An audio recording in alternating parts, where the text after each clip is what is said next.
This episode of Off My Shelf contains coarse language and adult conversation. Listener discretion is advised.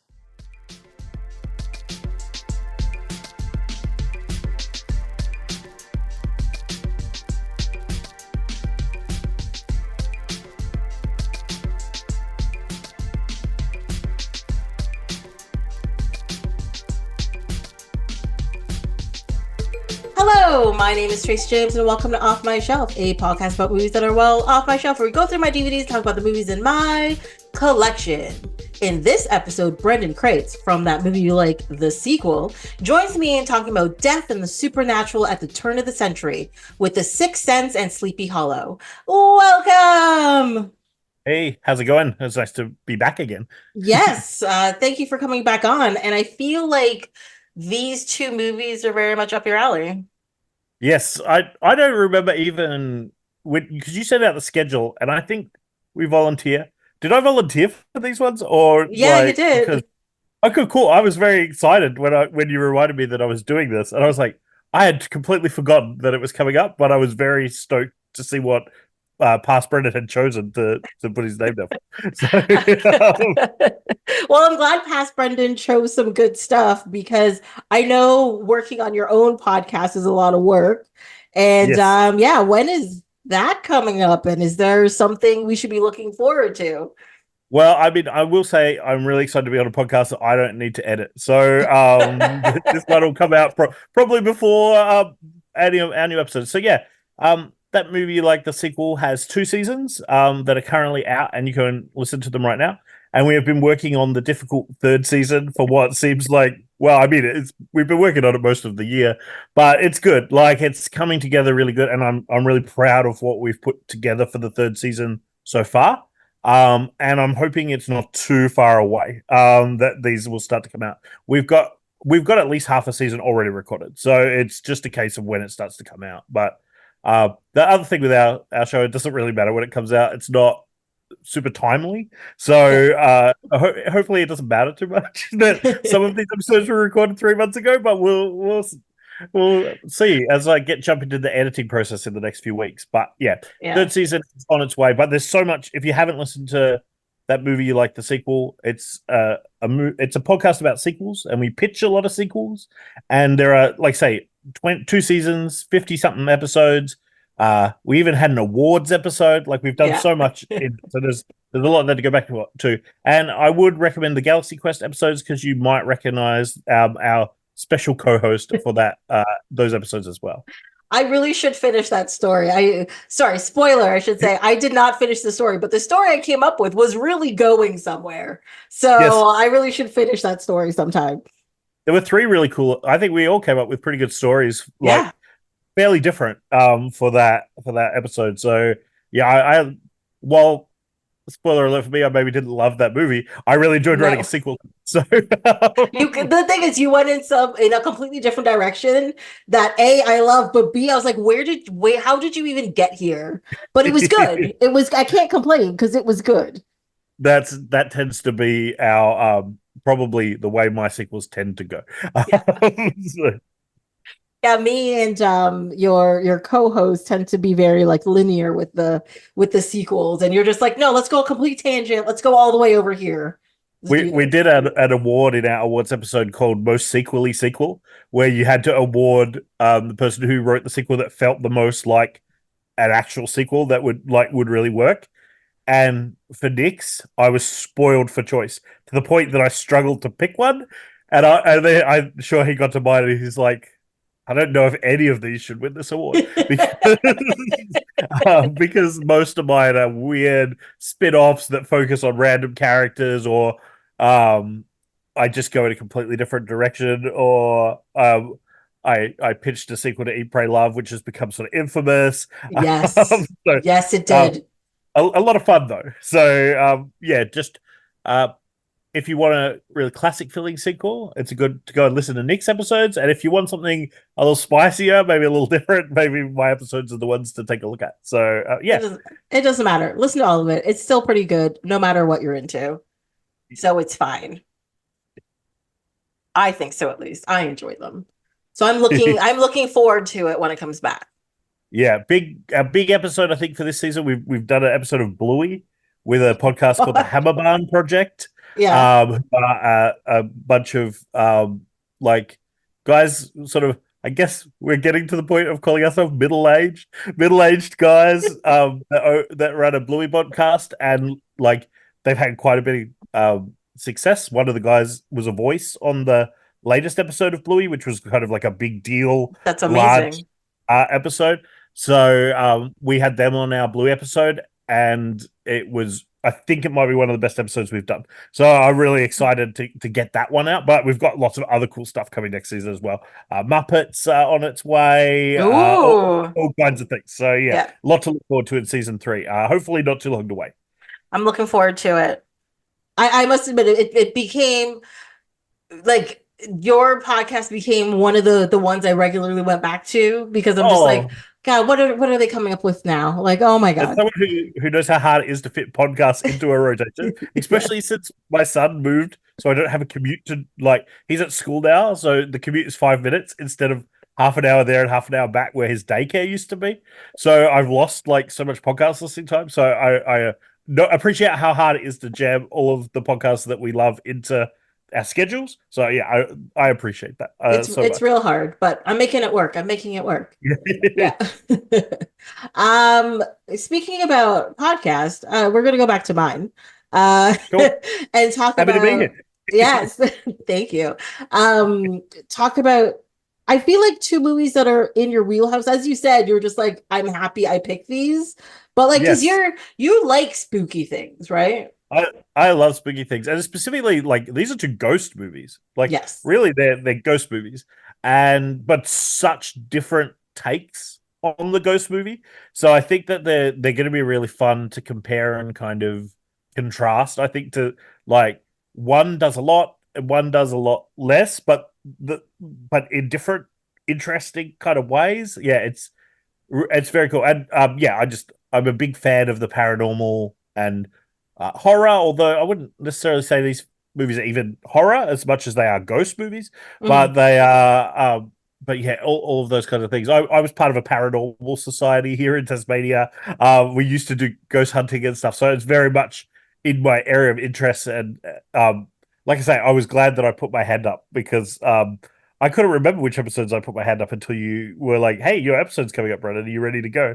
So Yeah. I was not ready to go, but I got there. So Don't worry, you're not the only. Most people, when I message them finally, because of when I tend to schedule, people forget very quickly unless it's within like the yeah, first month or two. And I message them and they're just like, "Oh, you're doing these two movies in like in a week or whatever," and they're just like, "I am. What movies are those? I've never heard of that one, but I know this one." I'm like, "They're what you signed up for," and they're like, "Okay," and it's fine. because you do too, that happens, right? So you sign up for one that you're like really excited for, and then there's the other one. So I remember we did, um, was it when we did Van Wilder? It was Van Wilder and what was the other one? Oh, let's see what Napoleon Dynamite. Yeah. So I remember I was like, "Oh, I'm so down for Napoleon Dynamite," and then I ended up also doing Van Wilder, and then there was Yeah, the I forget what it even was called, the other one that we did together, kind of there's Mars recently. Attacks and Masters of the Universe. That one? No, No, that one. we talked about action figures in that one. That was a good one. Yeah, it's like a Saturday Night Live spin-off. The Love Something or the Ladies Man, the Oh, episode that that we did. one. Yes. Okay. Yes, where I'd never even heard of that movie, but I signed up for the other one. Labyrinth And and the Ladies Man. Yes. yeah. So that's kind of the cool thing, but I feel like that must happen a lot. People are really excited to talk about one movie and then they get another movie. Yeah, I like because I always tell people I'm like, look, if you pick this, you have to do both movies, not just one. And they're Yeah, like, yeah. And then it's their turn. They're like, I don't know what this other thing is. I'm like, then you got to watch it. That's all I yeah. gotta say. Like No, I that's think it's it. a good way to get people in on some of those ones that might have been harder to find people to talk about. Mhm. But I think we got pretty lucky with this one because when I saw what were both there, I was like, oh, I'm excited for both of these movies to watch them again.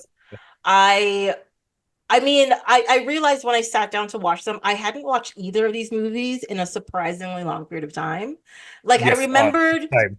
like I remembered the the gist of the stories, of course, but I was just like, there's so much more in here that I forgot, Yeah. you know.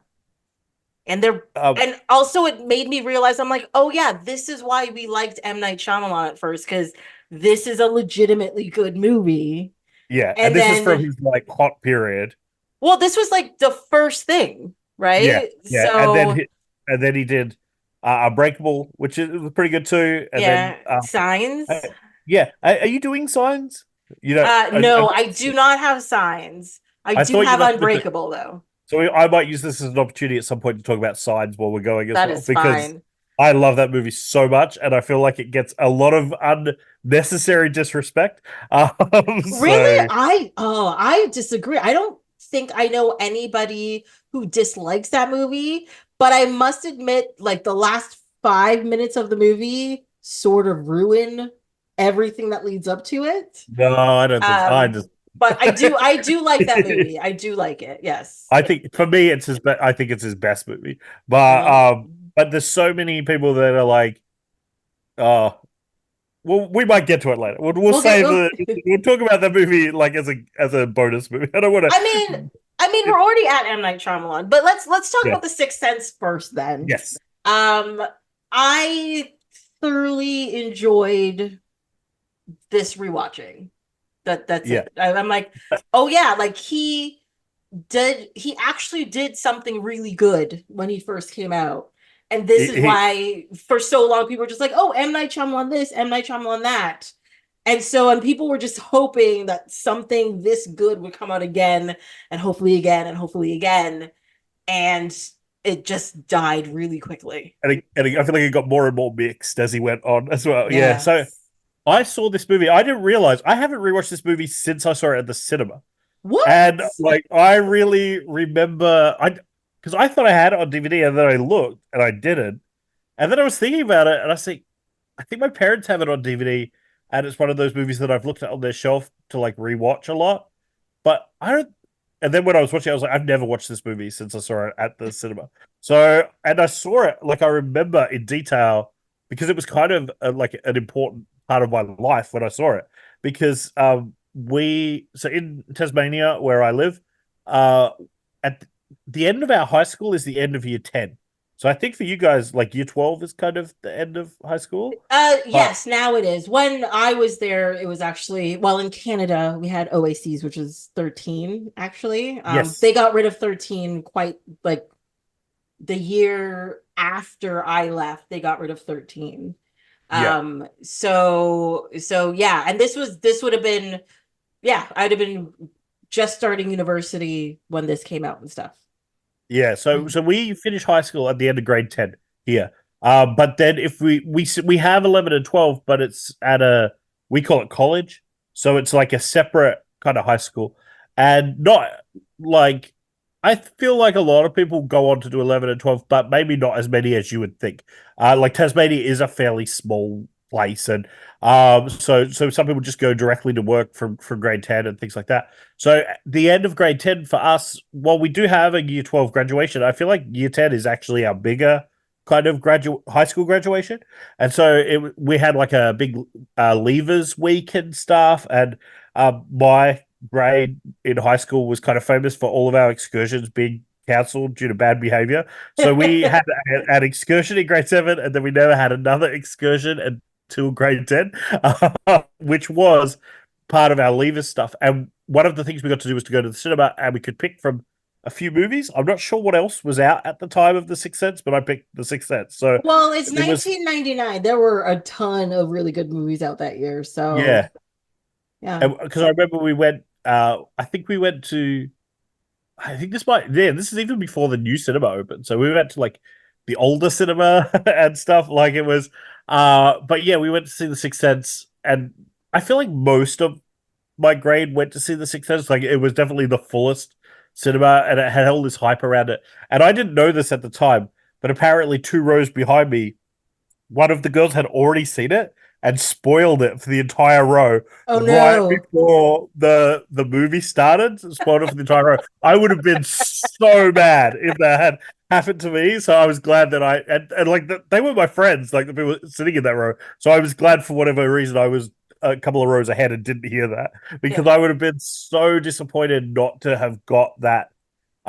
I mean, we're going to jump into spoiling The Sixth Sense right away, right? Oh Like, yeah. I mean, it's assume that everyone, 25 years even if old. you I'm haven't seen it, sorry. Yeah. yeah, even if you haven't seen it, I feel like it's one of those twists, It's like Planet of the Apes with the Statue of Liberty. Like, Exactly. you've seen it at some point, but yeah. So, but the first go through, and I think this is why it is such a masterfully kind of created movie, because the first go through, you're going to see it very differently. If you haven't had it spoiled, you're going to see it very differently to every other viewing of it that you have after that. Yes. Because for the first go through, you wish, unless you're pretty clever, I certainly didn't pick it up. You're just assuming it's this kid that's struggling, and there's this doctor that's come on board to help him, which is the case, except that that doctor is dead and also a ghost. Yeah. And and when you know that, and this is the first time I've watched it since then, there's so many like obvious things that show you that, Well, I but you don't. have to kind of know they're there. Like Yeah, if it's. you're aware of them, yeah. Well, that's the thing. I don't think they're that obvious unless you know to look for it, right? Yes, exactly. Yeah, And so that's one of the things, like I'm watching it now and I know what the ending is. I'm still fascinated how they manage to like cut scenes in certain ways so that yes, like yes, the doctor isn't technically interacting with anybody else but the kid, but yeah. he's positioned in all the scenes in a certain way where it's not like people are walking through him. It's not No, no. like it's clear that people are ignoring him or And something. he does have some sort of interactions as well. Like we'll probably get to, I've got like pages of notes for this. I was like Okay. having so much fun watching it. Yeah. So but there are like so many crazy just little, like it's such smart filmmaking and Yeah. such a smart, I assume a lot of it was in the script, and I'm assuming he wrote the script for this. I didn't actually check. He wrote Yeah, as yeah. well. Yeah, he wrote it as well. Yeah, it's like so well written and so well put together. Like just every aspect of it works, and then the acting is also kind of Yeah, impeccable. Like, exactly. Well, there's Joel Osment is just like kid actors have, even if they're good, they have a habit of being slightly stunted in the way they yeah, act. And he is so perfectly likable and believable that you're just like, this kid's amazing. and You it's his know, first movie too, right? I'm it's pretty his. sure. I'm pretty sure it is his like first thing that he did. Yeah, Um, and even in times when you might think, if you were going to think his acting was off, because he's also a kid that's kind of traumatized, I feel like that helps a little bit. So if he yes. doesn't respond exactly as you would expect a kid to respond, that's okay because he's not an average kid. So like I feel like that really plays well into his scope of acting as well.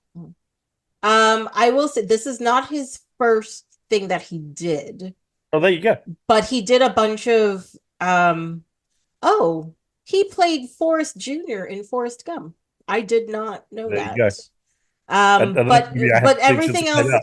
it's most oh, he was a little boy in Mixed Nuts. Yeah, no, he was in a bunch of stuff. But I think Well, this that is like maybe his speaks to why he's so first good. Yeah, leading role, I think. yeah. His certainly his breakout, right? Like, Yes. Yeah, um, definitely. but maybe that speaks to again why he is good, because maybe he's been quietly working away in the background and we just hadn't noticed yet. Yeah. But but yeah, he's phenomenal. Bruce Willis is doing far more than maybe he's done in most things prior to that. Like I feel like he was more known at this point, especially he'd gone from kind of that comedic, charming TV role, and then he went into like your Die Hards, and I feel like he became kind of an action star, is what at least what I associated with him with at Yeah, this. I mean, at this point, yeah, mainly I would agree with you with that. He did do like a couple of roles where he played like the bad guy or like oh, what's the name of that movie? There was this really weird, it's like not the heat of the night or the red of the night, something the night. I forget what it is.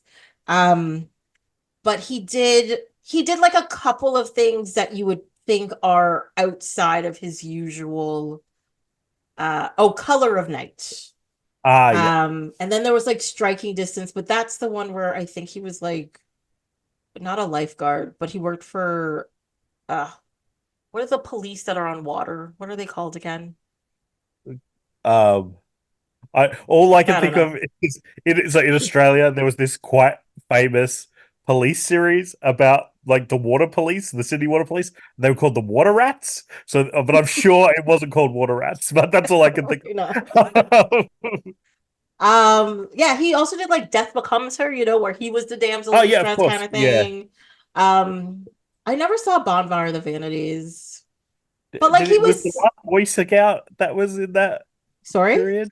Was the last Boy Scout Yes, the somewhere last in Boy that Scout is period? in there, Yeah. but he just plays like the cop guy, right? Yeah, that's what I associated Yeah. with him with, and then a bit more. I think his earlier career was more that kind of romantic comedy type Yeah, he stuff. did. For Well, he me, was the I'm voice not of too. Mikey and Look Who's Talking. So there's Oh that. yeah, yeah, I had forgotten about that. Yeah. But I do feel like this was him. Like he's playing a pretty straight role, and he does a really good job. Like he's clearly capable of playing roles like this. He just, to me, that's not what I would have ever associated with him. Him Yeah, with me. because it's a very quiet and subtle role that you're Yeah, meant to like the character, but he's yeah. not trying to charm you, you No, know? no, and he has some flaws, but they're flaws that came about from like a good place of him trying to do right as Yes. well. Like so, and he's just, I think he's like, and I don't always like Bruce Willis and everything, but I really like him in this movie, and I just like how, like, just little things like when he swears in front of that. So I don't want to just call him Haley Joel Osment the whole time. So we'll say Cole. I think Cool. that's the kid's Yes. name. Yeah. Yeah, but he swears in front of Cole, and Cole's like, "Hey, you said the I You forget said which word it shit. was. Yeah, you said the Yeah. S word," and he's like, "Oh yeah, sorry about that." And then they just keep going, and it's just like so charming and but it feels so real.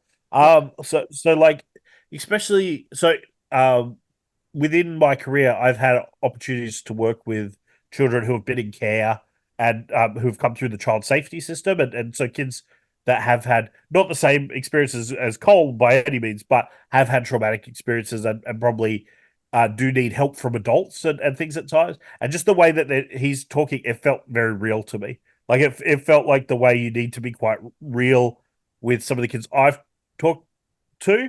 It felt like they captured that really well in this movie. And like those kind of kids are really good at sniffing out bullshit and people that aren't Yeah. like for real. And I think Bruce Willis's character in this movie is a kid that kids would talk to. Well, Whereas sometimes in movies, I don't feel like they capture that very well. because I think it's because he doesn't talk down to him. He just Exactly. talks Yeah. to him like he's a person, right? Yes. And a person who may not always understand what he's talking about, so he'll explain if he needs to, but he talks to him like a Yeah. person. And I think the thing is, in a lot of movies, when they try to do like the adult getting on the same level with the kid, they're either talking down to the kid or they're Yeah. talking to the kid like they're an adult, and you're just like, Yes. no, that's not the same thing as talking to the kid like they're a person. That's He never once turns his chair backwards, which yeah. I appreciated. um, uh, there's a moment in it where he's like, "Hey, I want to talk to you about what your goals are for these sessions. Like, I want to know what you want to get out of it." And one, like, that's I think just really good practice, like to ask the person that you're working with what they want from it, and not assume that you know. Um, but for him to do that with like a kid, I just feel like that again. It's really smart. I feel like a lot of movies wouldn't do that. Like Yeah. I just and it even almost speaks a little bit to I think his growth because the inciting factor of the movie is when one of his previous child, I guess we call him patients because he's a psychologist. One of his patients comes back as an adult, and he wasn't able to help him, I suppose, and he comes back, and it's clear that he labeled him with sort of some mental health things when actually it appears that he also could see ghosts and had an experience very similar to Cole's. And so there's this I guess this idea that he kind of knew what was best for that kid, but he didn't. Whereas with Cole, he's kind of checking in with him, maybe a bit more, which I think is kind of it shows some growth. Even though, again, spoiler alert, I guess that growth has gone from the point that he died to now. So I think Yeah. that was just it was just really cool. Like I think just little things like that, and I don't know how much of that was like really, really well thought about, and how much of that maybe comes from M. Night Shyamalan's. I don't know what his experiences were before making this movie, but it just to me felt very real. Or the experts that he spoke to, um, however it came about, to me it just felt really good. Like Yeah. and just like if I was having someone work with my kid, I would want it to be someone a bit like that. I think Well, so. yeah, their interactions in general were just they just made sense, right? Yes, And yeah, whenever he showed up at a point that kind of just made sense. yes, And it wasn't like he doesn't come across as weird or creepy or leering. no, And like I said, he doesn't talk down to him. He doesn't, talk to him as an adult. He talks to him like a person. But he understands that person's cognitive level, I guess is how you could put it. And then like as he's in there and he is trying a little bit harder because he's seen this before. yeah, So he does pay more, but I think the thing that turns him around is when Cole was just like, you can't help me if you don't believe me, yeah, right? And then that's when he starts listening a little bit more and trying to see a little bit more. Because yes, like one thing I realized in this movie is you don't see a ghost from Cole's eyes until it's literally the halfway point of the movie. yeah, yeah. And he's When walking, yeah, he's at the and school when and it walking in the hall.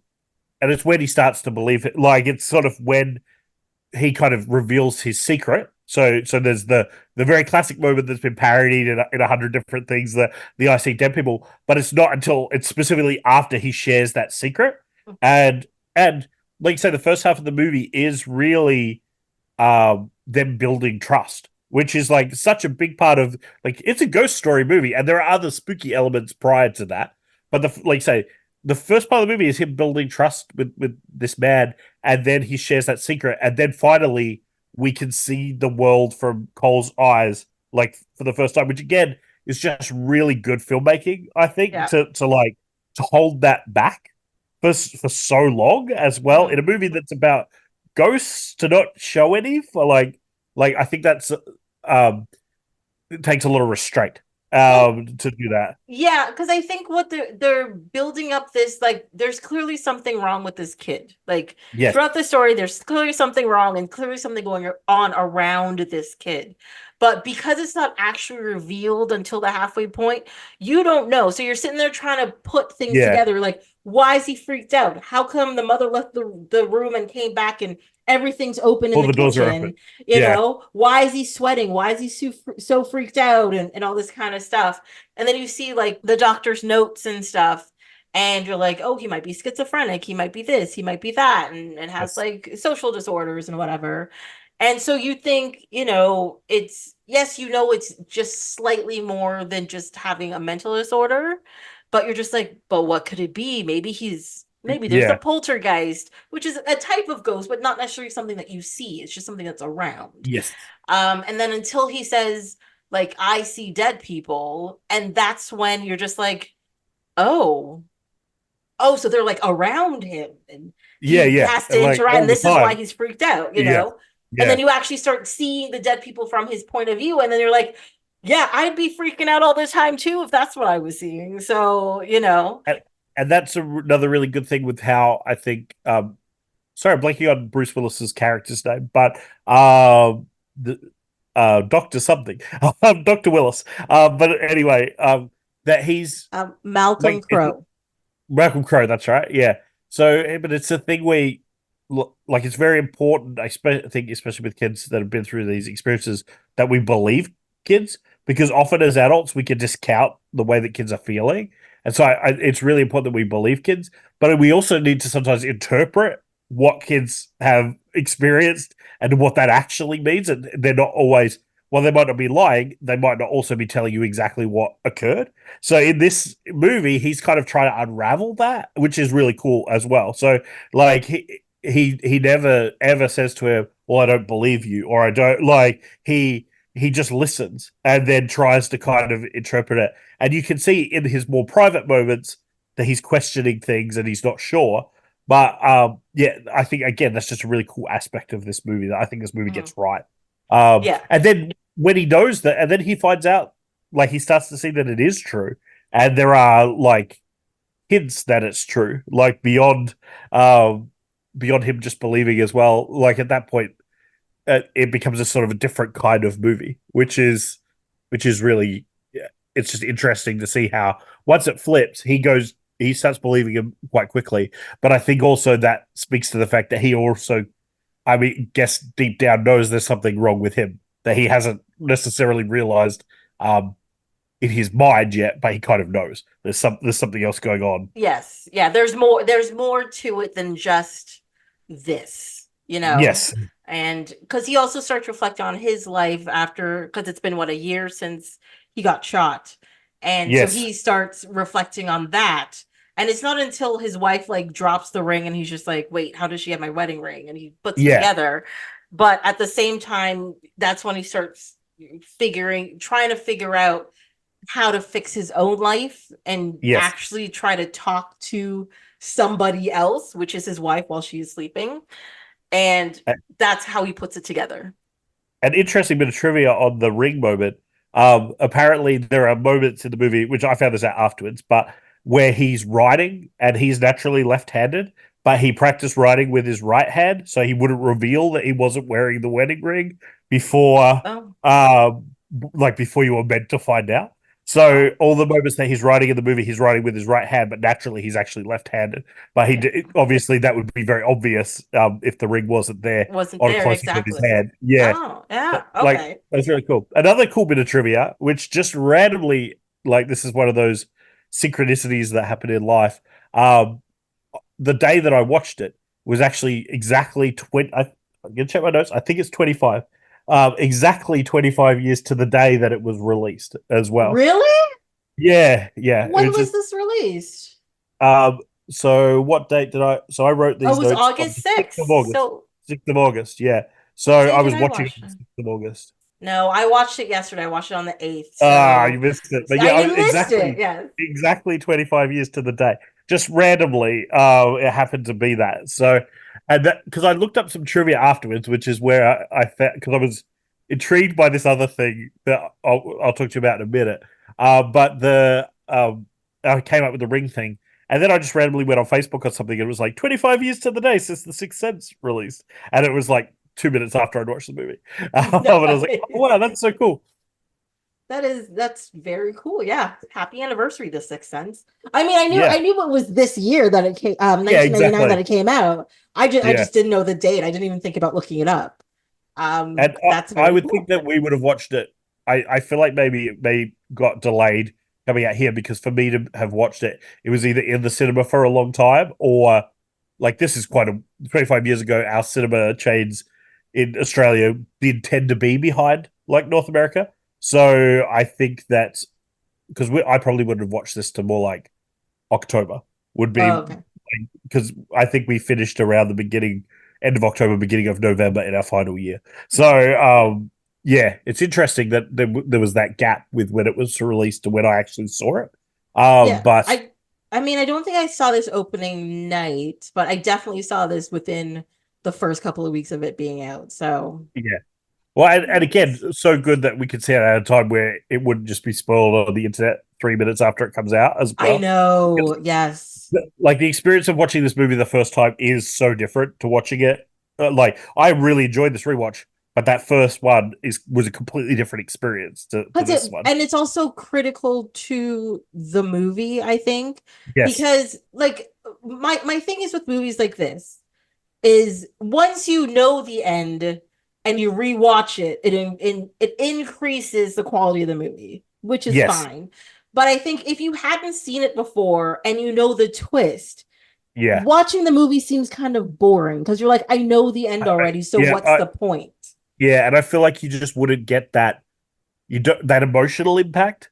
Yeah. You can't because you're almost like when you rewatch this movie, you're trying to recreate almost your in your body that emotional impact that you saw the first time by like, oh well, now I'm smarter. I know I can look for the hints and I can.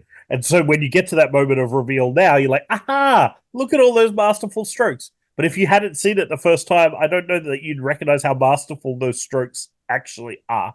Because Yes. just be like, oh, I would have got this, or Yeah. I would have noticed. Like, I just don't think you could ever Yeah. experience it that Because way. the Yeah, the movie starts, you're like, well, he got shot. Of course, he's a dead guy. How is he still yeah, alive exactly. later on? Blah blah blah blah blah. And there are And so yeah, many. Again, there are so many moments where, like, like when they blatantly just show you that there's so many like weird things. So, like you just mentioned, we straight up see him get killed in the opening scene. hmm? Like he's like we don't know that he died because of the way that it just cuts to like several months later and he's walking around. So our brains naturally be like, oh well, I guess he survived it. Like we Yeah, don't know that he died, but again, they just show it. Like it's not even ambiguous, really. Like, yeah, he's clearly shot. And yeah, so that was really cool. And then even the first time he meets Cole, like Cole runs off and hides in a church, and then later on we find out that he uses that as a regular technique to avoid ghosts because he has that safe space that he's built with all the crucifixes and stuff. It doesn't really seem to work because Misha Barton just comes straight into it. yeah, But and we see that we also see obviously that Bruce Willis just walks straight into the church. Like it doesn't actually stop anything, but he has this strategy that he's trying to use, and he's kind of like half hiding. Like he spots him across the road and he's like, oh fuck, there's one of those ghosts again. And he yeah, starts like running off down the street. Whereas we just assume, oh, he knows that this doctor, he's supposed to see this doctor and he's avoiding him. So yeah. like But we just naturally connect these things. I mean, to me, it came across as it's a little kid and a creepy old man is across the street staring at me. I should walk Yeah. faster. So Yeah, exactly. yeah, Yeah, but he knows it's a ghost. Like now we know, like he knows that it is, and he uses his like let's say his strategies that he uses to avoid ghosts. He uses on Bruce Willis in the first scene that they're ever together. Like, yeah, but again, it's like if you weren't paying attention, you might not even notice that on subsequent ones, even when you know that he's a ghost. Like it's cool stuff that they've just incorporated into the story, and yeah, it's and then he says to him, so Cole says to him, "I'm going to see you again, right?" Like, and we assume that that's again because he's the doctor. But what Cole's thinking is, I see these guys all the time. Like, I see these yeah, ghosts, and they keep coming back. Like, I think that's the other thing that he doesn't because these, especially these ghosts he experiences before Doctor Crow, they keep coming back and they keep hassling him and bothering him. That's why he's struggling so much because these ghosts keep revisiting him all the time. So when he says, I'm going to see you again, he's saying a very different thing to what Dr. Crow is kind of interpreting from that. And he also mentions that he missed their appointment, which kind of to me implies that actually at some point he probably was going to be his doctor for real. yeah. And then he died and missed the appointment. And then he's just picked up living a Where few he months left later off. when he's rephased back into reality or what at whatever point the ghost appeared again. He just like you say, he's just kept going with oh well that was the kid I was meant to see for my last appointment, so I better Yeah, go catch up with him. And the time like the way time works for him is even explained in the movie, which I thought was really cool. So he says something as what does he say? He says like he talks about how he just can't seem to be on time for anything, and it's almost like and he's late for everything and he's just popping up at the places that he needs to be.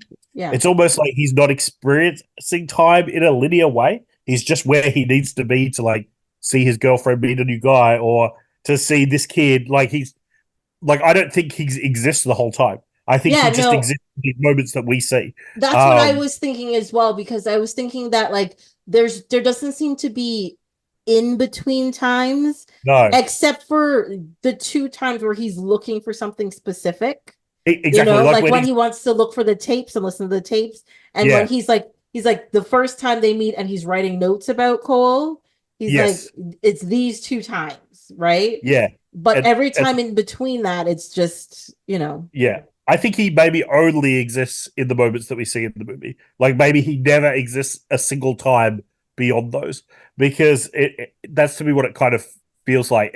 He exists for the moments that he needs to experience.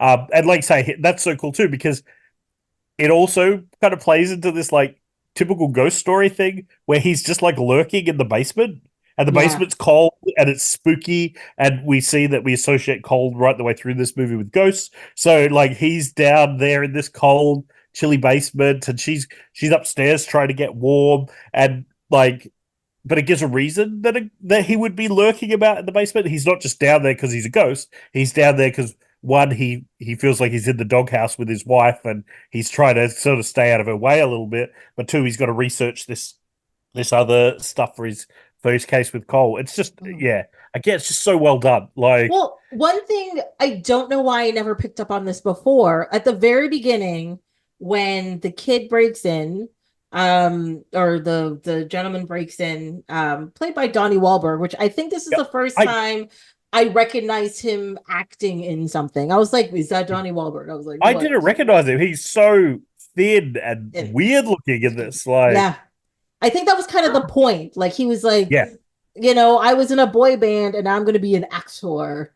So And like he apparently went he for said it. to M. Night Shyamalan, like, I'm going to lose a little bit of weight for this. And he was Yeah. like, oh, yeah, cool. And then he came back and he was like, what the heck happened? Like, Yeah.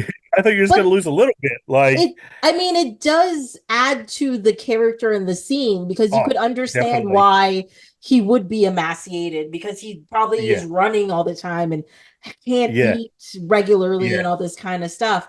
But what I was getting at the beginning of the movie, they come home from this award ceremony, and Yes. their house is freezing. Like, Yeah. because he's like he puts on a coat and she's got to wrap up a sweater. You're Yeah. seeing smoke coming out of their mouth. It's not smoke, but like the vapor coming out of their This, mouth, yeah. Yeah. and their house is freezing. And essentially, what Cole says later on in the movie is that it's usually like that when they're angry, like when the Yes. ghosts are angry. And I think with that kid being in the house, all of those angry ghosts that follow him around were in Yeah. the house I'm there with him, too. and that's why it was Yeah. so cold. And I don't know why this was the first time I put that together. Or Yeah. maybe I Yeah. have, but I probably haven't watched this in like 10 years. So But then it's been a while. also he smashed the window, so there's a reason that it would be cold In the inside, house as like a well. logical reason too. But and again, at that point, we don't know that the ghosts that he's seeing are real. And even in that moment, he doesn't even really say that. We get a lot of that later as the movie goes on. Exactly what his issues were. We didn't. They allude to it in that conversation, but they don't. He doesn't ever say, "I'm seeing ghosts" or whatever. But once we connect all those things together, when you go back, like you say, again, once we know that information, it's really obvious that that's Yes. like it's a real clear decision that was made.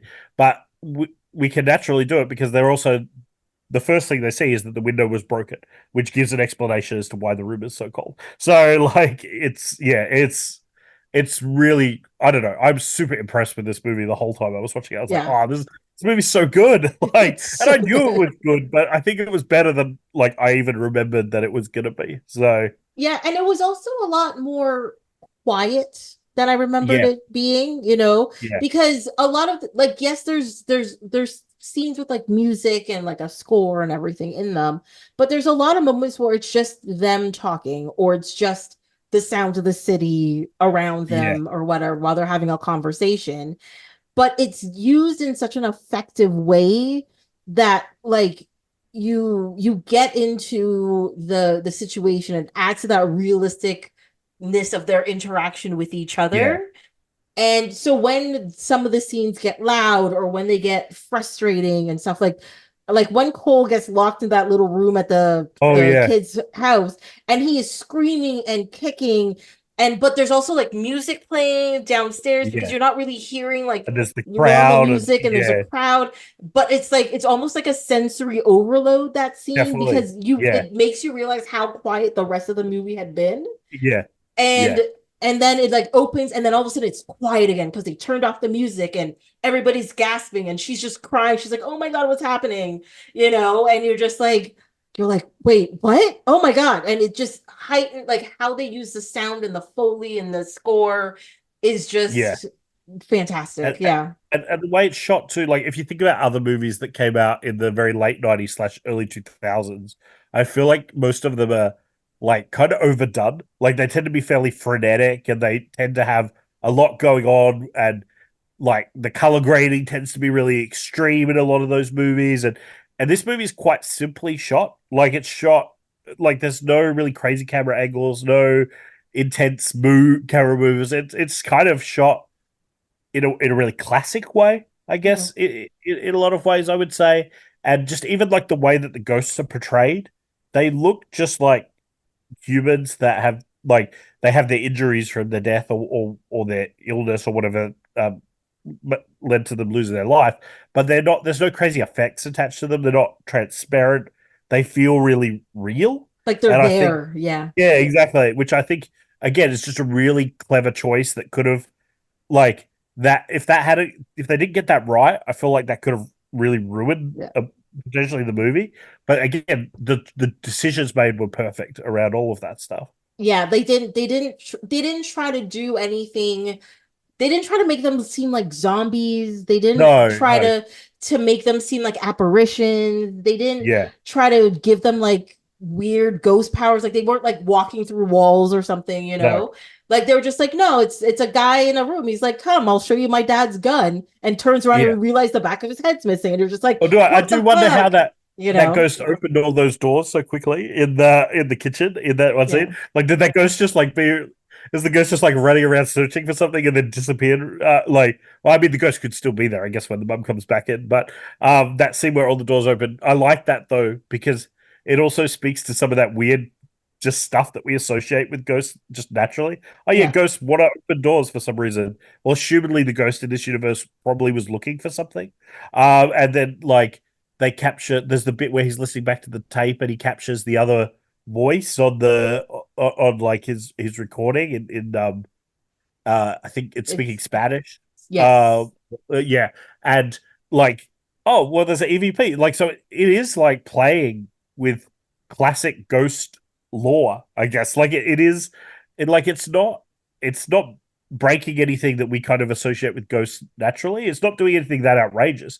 It just uses those rules in a really interesting way that kind Yeah. of push the story forward and doesn't spend too much time on it. Like, I don't know if you've seen the movie Insidious. No, Um, definitely not. No. yeah, so like it's pretty good. Like it's like I would say the first two-thirds of it are really really good. And then the last bit they kind of bring in all this like magical ghost hunting equipment and No. stuff. Yeah. And it's just like but I like that this doesn't do anything like that. Like No. it just is like this is just normal stuff that's around. Like that's just a normal old tape recorder. Um, just everything that occurs in the movie feels fairly simple, and I think that was the right choice. Yeah, well, they didn't turn into like ghost hunters No, or something. It was literally them just talking through a situation and trying to make the situation livable. yeah, Because like Cole knows that this is just going to keep happening. And yeah, Malcolm is just like, how do I help a kid who, even if he doesn't see the ghost himself, yeah, is yeah, like, he believes he's seeing ghosts. yeah, How can I help him handle this? You yeah. What know? tools can I give him to manage it? Yeah. And like even like Cole becomes this sort of ghost whisperer for that one sort of sequence. But it's not like I feel like in another movie we'd get a big montage of him helping like a bunch of ghosts. But in Yes. this movie, he just helps one. Like he just Yeah. helps the one that most recently has visited him. And we're gonna assume that he continues to do this going forward, but they don't show that. We don't really need to see it. And even that, it's like this bit like there's a video camera that recorded the girl's death because she was recording her play, and in that we see, oh, actually, it also captured this moment where the mum was poisoning her, and like again, it's just simple, like it's fairly low key the way it's played. he just gives the guy the tape and leaves, and then he's done his job. Like Yeah. it's not this really complex thing where he's trying to get the person to believe he sees ghosts, and Mhm. because that's what like I feel like things like Ghost Whisperer and stuff, and like they're good Yeah. in their own right, but like so much of that is like trying to convince the person that you're really seeing the You're ghost, and like, they look, don't even bother with that. Yeah, yeah. It's a like lot of he's like just like extra exposition for no yeah, reason. You're like, yeah. I'm here to help you. Here's the thing that'll help you. I'm gonna go. Yeah, yeah. The girl's Compared like, "Hey, there's a to tape. There's a tape that you could use. Like, yeah, just give him that." And then he's like, "Oh, okay," and then he leaves. Like, it's just yeah. it feels I don't know so much more grounded and real than other versions of this kind of story. I think could be. But again, just really good. And then he does that once, and then he's like, "Oh, well, now she's good." Like, and then he kind of is like, well, now I feel like this sense of relief and I can start to live my life a little bit as Mhm. well. And the ghosts, which we didn't really know at the time, and actually one of my notes were until quite late in the thing, like who actually was scratching him, because that wasn't made clear until quite like he had all these injuries, Mhm. and we like people like the mum was being accused of it, but we see in the movie that she's not clearly not doing that. And then unless it's in like other moments that we're not seeing in the film, and then there's the bullies, but the bullies are never really physically aggressive with him at any point in the movie that would make you believe that they're the ones doing it. And then he straight up says towards the end says something about, "Oh, they're not hurting me anymore because I'm helping them now," or Yeah. something Well, along because those lines. he's Yeah, not running away and he's not screaming and he's not scared yeah, of them. yeah, And I think like with the viewer, your yeah. initial sight of them is to be like, holy shit, and like Yeah, run yeah, away. But what he's learned is that like they show up and then, like their initial condition sort of passes and then they're like people again. So like when yes, Misha Barton shows up, her first sight is like it's just this like pale ashen thing just throwing up, and you're just like, yeah, oh, and then she throws up again. And she's like, oh, I'm sorry, I'm feeling a little sick. yeah. And then Help me. and she comes back, she's like, "I feel better now. Like I Yeah. threw up and now I feel better." Yeah, Yeah. and I think he kind of alludes to it, like that the ghosts only see and hear what they want to hear. But it's almost like the less they're listened to, the more they lose their humanity. And so when he starts to listen to them, they start to become more human again. So which is why Pro we kind of see that he's being listened to, he's more human. Then and we sort of see that with the other ghosts as well. But then there are other moments that kind of even show that Dr. Crow is going that way. There's the moment where he smashes the window, where like he's Yes. looking through the window and he sees that his basically that his wife has met this new guy, and that like nothing's I think at that moment I'm not sure if anything's happening, I can't really remember, but Well, yeah, he smashed it. they were sitting on a Yeah, couch in her yeah, antique store. that's right, yeah, Yeah, that's and right. they were about to kiss, and yeah, he Yes, smashed the yeah, he window. smashes Yeah. the window and they run outside and we see him walking off. And from our point of view, if we don't know that he's a ghost, we assume that they don't actually know that it was him. Like that he had just left, because we only see his back with like a coat as he leaves. But what we know is they go outside, there's no one there. Like Yeah. what actually happened is they went outside and now there's this mysterious broken window. And I think that is him becoming that bit more unraveled and that bit more unstable. So he's able to interact with the world in a different way than when he's the calmer kind of version of Doctor Crow as well. It's just really interesting to see because again that would fit into that poltergeist activity. Once Yes. you know that he's a ghost. Even like there's the moment where the new boyfriend leaves the house and he's like, hey buddy," and he's like yelling at him as he's coming down the street, and the guy's like quickly walking away and gets in the car and drives off. And when we think he's alive, we assume, oh shit, he's intimidated by her He's husband running or away. Yeah. he's running away. But now I would assume he's just feeling that uncomfortable feeling that we feel outside sometimes. We're like, oh shit, I'm feeling like something's following me or something is like, I'm just going to get in my car really fast because I feel really unsafe or really Yeah. uncomfortable, and Well, drives away. Yeah, because Cole also mentions, like, when they're angry, you feel the hairs on the Yeah, back of your neck stick yeah, up. And and so it gets that kid was colder. probably just like, wait, why am I feeling anxious and why is the Yeah, hairs on the back of my neck sticking up? and, And he's like and then you hurrying to get feel in his watched. car. Yeah. Exactly, and you feel watched, and you want to get out of there. And like again, it's just so well done because each one of these moments can be read in like two completely different ways, Yeah. depending on whether you're in the know or not yet. Um, Yes. and even we haven't talked about Toni Collette's character at all, the mum, but I love again, her. Yes. like she's really good, and she's just a woman that's kind of like trying to understand her son, but he doesn't want to share this because he doesn't want her to hate him. Like he feels like everyone else hates him, and she's the one person that loves him, and he's so worried that if he tells her what's going on, she's going to hate him too. And but she's just like doing everything in her power to help this kid, but also like slowly unraveling Mm-hmm. at the same time. And like I think she just portrays that really really well. Yeah. But there's the Well, moment where she's just sitting down with Dr. Crow and we assume they've had a conversation, but we never see that. no. They're just sitting in the same room, and for all we know, and probably based on what we're kind of thinking, he just phased into the room seconds before. And he, from his point of view, he's been there in that conversation with Mum, but that never happened. He and she says, "You've got an hour to Cole."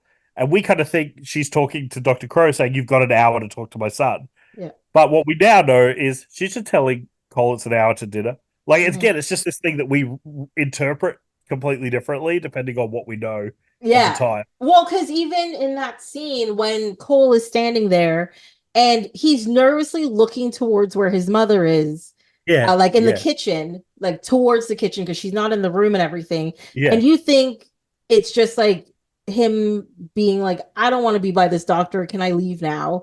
But really, yeah, it's just like, I don't want my mom to see I'm talking to a ghost, or exactly. Yeah, I don't want my mom to see that it looks like I'm talking to nobody and she's going to think I'm crazy or something, yeah, And but also like that whole interaction that happens after when he's like, I can read your mind, and he's like stepping forward, and then starts stepping back, and he starts telling the story about him drawing pictures, and you don't draw those yes, pictures yeah, anymore. You got to draw rainbows, and you don't get in trouble for rainbows. It's yeah, just so it's really well paced, and it's just yes, really well acted on both sides, because Bruce Willis's character Malcolm is sitting there realizing he's losing the kid's trust yeah, because he's not connecting the way he wants to. And then you have Cole there who was just like, I'm starting to like this ghost. yeah. And And then even all of a though sudden he he got loses it, it in there as well. yeah, but even though he gets it wrong, Cole then still continues to tell him stuff. Yes. Like, which again, I think is the other really cool thing. Because even though he's playing by the rules of the game, which is like what kids will do, like these are the rules that we have established. But I actually still want to tell you because I trust you, and maybe you're the only person That that might I trust right know. now. Yeah. So I'm gonna, even though I don't have to tell you this. I'm going to keep telling you this, but I'm also leaving. So bye. Like Yeah. I really like that was just really well done. And again, it's just that those little character things that are so special in this movie. Mm-hmm. But again, they're never overplayed. They're always Yeah. just natural and yeah, They're natural and they're comfortable and they're understandable. yeah, And yeah, it's true. Like I don't know. Like I found like almost every scene in the movie was intriguing in some way, like how it's set yes, up.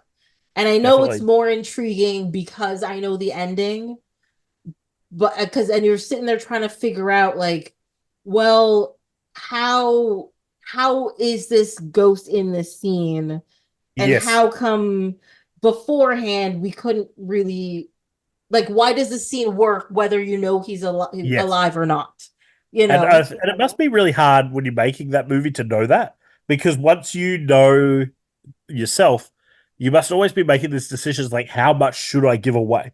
Like how much do I need to pull back here without just giving away the secret? But also, I don't want to pull back too much because I want there to be all these hints throughout throughout the movie. Like it must have been a really difficult movie to create, I think, and get that balance right. Because I think, Yes. like you say, because that first time you're watching it, you're not focused on those things, but you're still engaged because at that point you're trying to work out what is going on with this kid. Like, is this like a real mental health thing? Is he being abused by someone? Because there are little hints to like there's the bullies, and then we think probably pretty quickly that it isn't mum, but there's allusions to could it have been mum when she's struggling or something like that. There's the teacher that kind of overreacts in Yes. in the schoolroom. Like we're like, is someone like actually abusing him? Like, is there this I mean, for him, the ghosts are definitely real too. But is this like a real threat in the movie that we haven't discovered yet? So, like, there's that aspect to it as well. So, I think that's what keeps you engaged that first go through. Because that would be the other risk is that it's only engaging after you know the twist. Yes. Yeah. And in which case, no, I don't think anyone would care as much. Like no one Exactly. would care to watch it a second time. Yeah. So talking about the teacher that overreacts, aka Stuttering Stanley. Yeah. Um so like so that scene is like a really kind of effective scene. So you see how Cole can get himself in trouble in school, even though he's Yeah. a good kid and he's trying to be a good kid, right? Yes. And he's telling he's telling a teacher about the place that they're in. And again, you get the adult who doesn't believe the kid. He's Yes. not telling this teacher that he's like, I see dead people. He's No. saying they used to hang people here. He's like, no, no, no, they used to make laws here. I'm like, that's the same place they hang people. You get it Yeah. together. Also we see that in the next movie, but that's fine. Yeah. And so, but like when he starts calling Stuttering Stanley and repeating and then getting him agitated and everything, I still don't understand why he called Cole a freak. I just found it to be such a weird placement of the word Yeah. or the use against him. It just made it just I was like, I know Cole feels he's a freak and this is supposed to show that Yes. he's a freak, but also in that situation, there's no reason why the teacher, even if he's frustrated by the situation, Yeah. would have called him a freak. And that was like the only thing in this whole movie that I was just like, what? Like, I tend to agree with you, although I hadn't really thought about it. But now you say it, I do kind of agree, I think. Although I guess my interpretation, and maybe this is just me, like I think it's one of those things where it's easy to look for holes, but I'm gonna try and look for an explanation. My wondering is I started to think about who was the ghost that told Cole that information. Because it's assumedly not one of the hanged ghosts, because they no, I don't think have any it's interest in what happened to Stanley. It must have been a kid that was there I when he was there, I right? disagree. Oh, I disagree. So at the end of the movie when they're doing King Arthur and the teacher comes in yes, and he's sitting there with one of the old teacher that you realize has her face burnt. And yes, yeah, okay, he says, hey, when I was going to school here, there was a fire in this part of the school and they had to rebuild the stage, the stage and everything. I actually think it's that teacher that was has had told him about that. I think yeah. she may have been one of his that kid's Stanley's My teachers and would my thought have though mentioned it at to that him. point is he's not really. I don't know. He's not really engaging with the ghosts yet at that point. So like, I just feel like a ghost that didn't have a reason to share it wouldn't have shared it with him. So my thoughts are like because until later he's not really speaking to the like that's something that sort of comes later in the movie. At this point, the ghost is still almost bothering him, and my thoughts are maybe there was another kid that was Mhm. the bully because and he's basically bullying through Cole, and so that he and that maybe Stuttering Stanley was called a freak. So Mhm. he's doing that almost in like that's his trauma. And he's Yeah. kind of doing that back to Cole. That's kind of what I Okay. thought. But again, we don't Well, know. Like that's one of those things that isn't explained. yeah. Like Well, because the thing is, the only reason why I was thinking that is because, um, so later on we find out the ghost that had been opening all of the drawers and stuff. is a woman who committed suicide in the house that they live in, right? Yes, Because that's she right. had That's right. an Yeah. abusive Yeah. husband. And in that scene, she just tells him stuff. She just Yeah, yells it's at true. him and just tells him Yeah. stuff. But he's scared of her and runs away. And I Yeah. feel like the information that he has at the school may have been from that teacher that got burned, Yeah. but he wasn't talking to her at the time.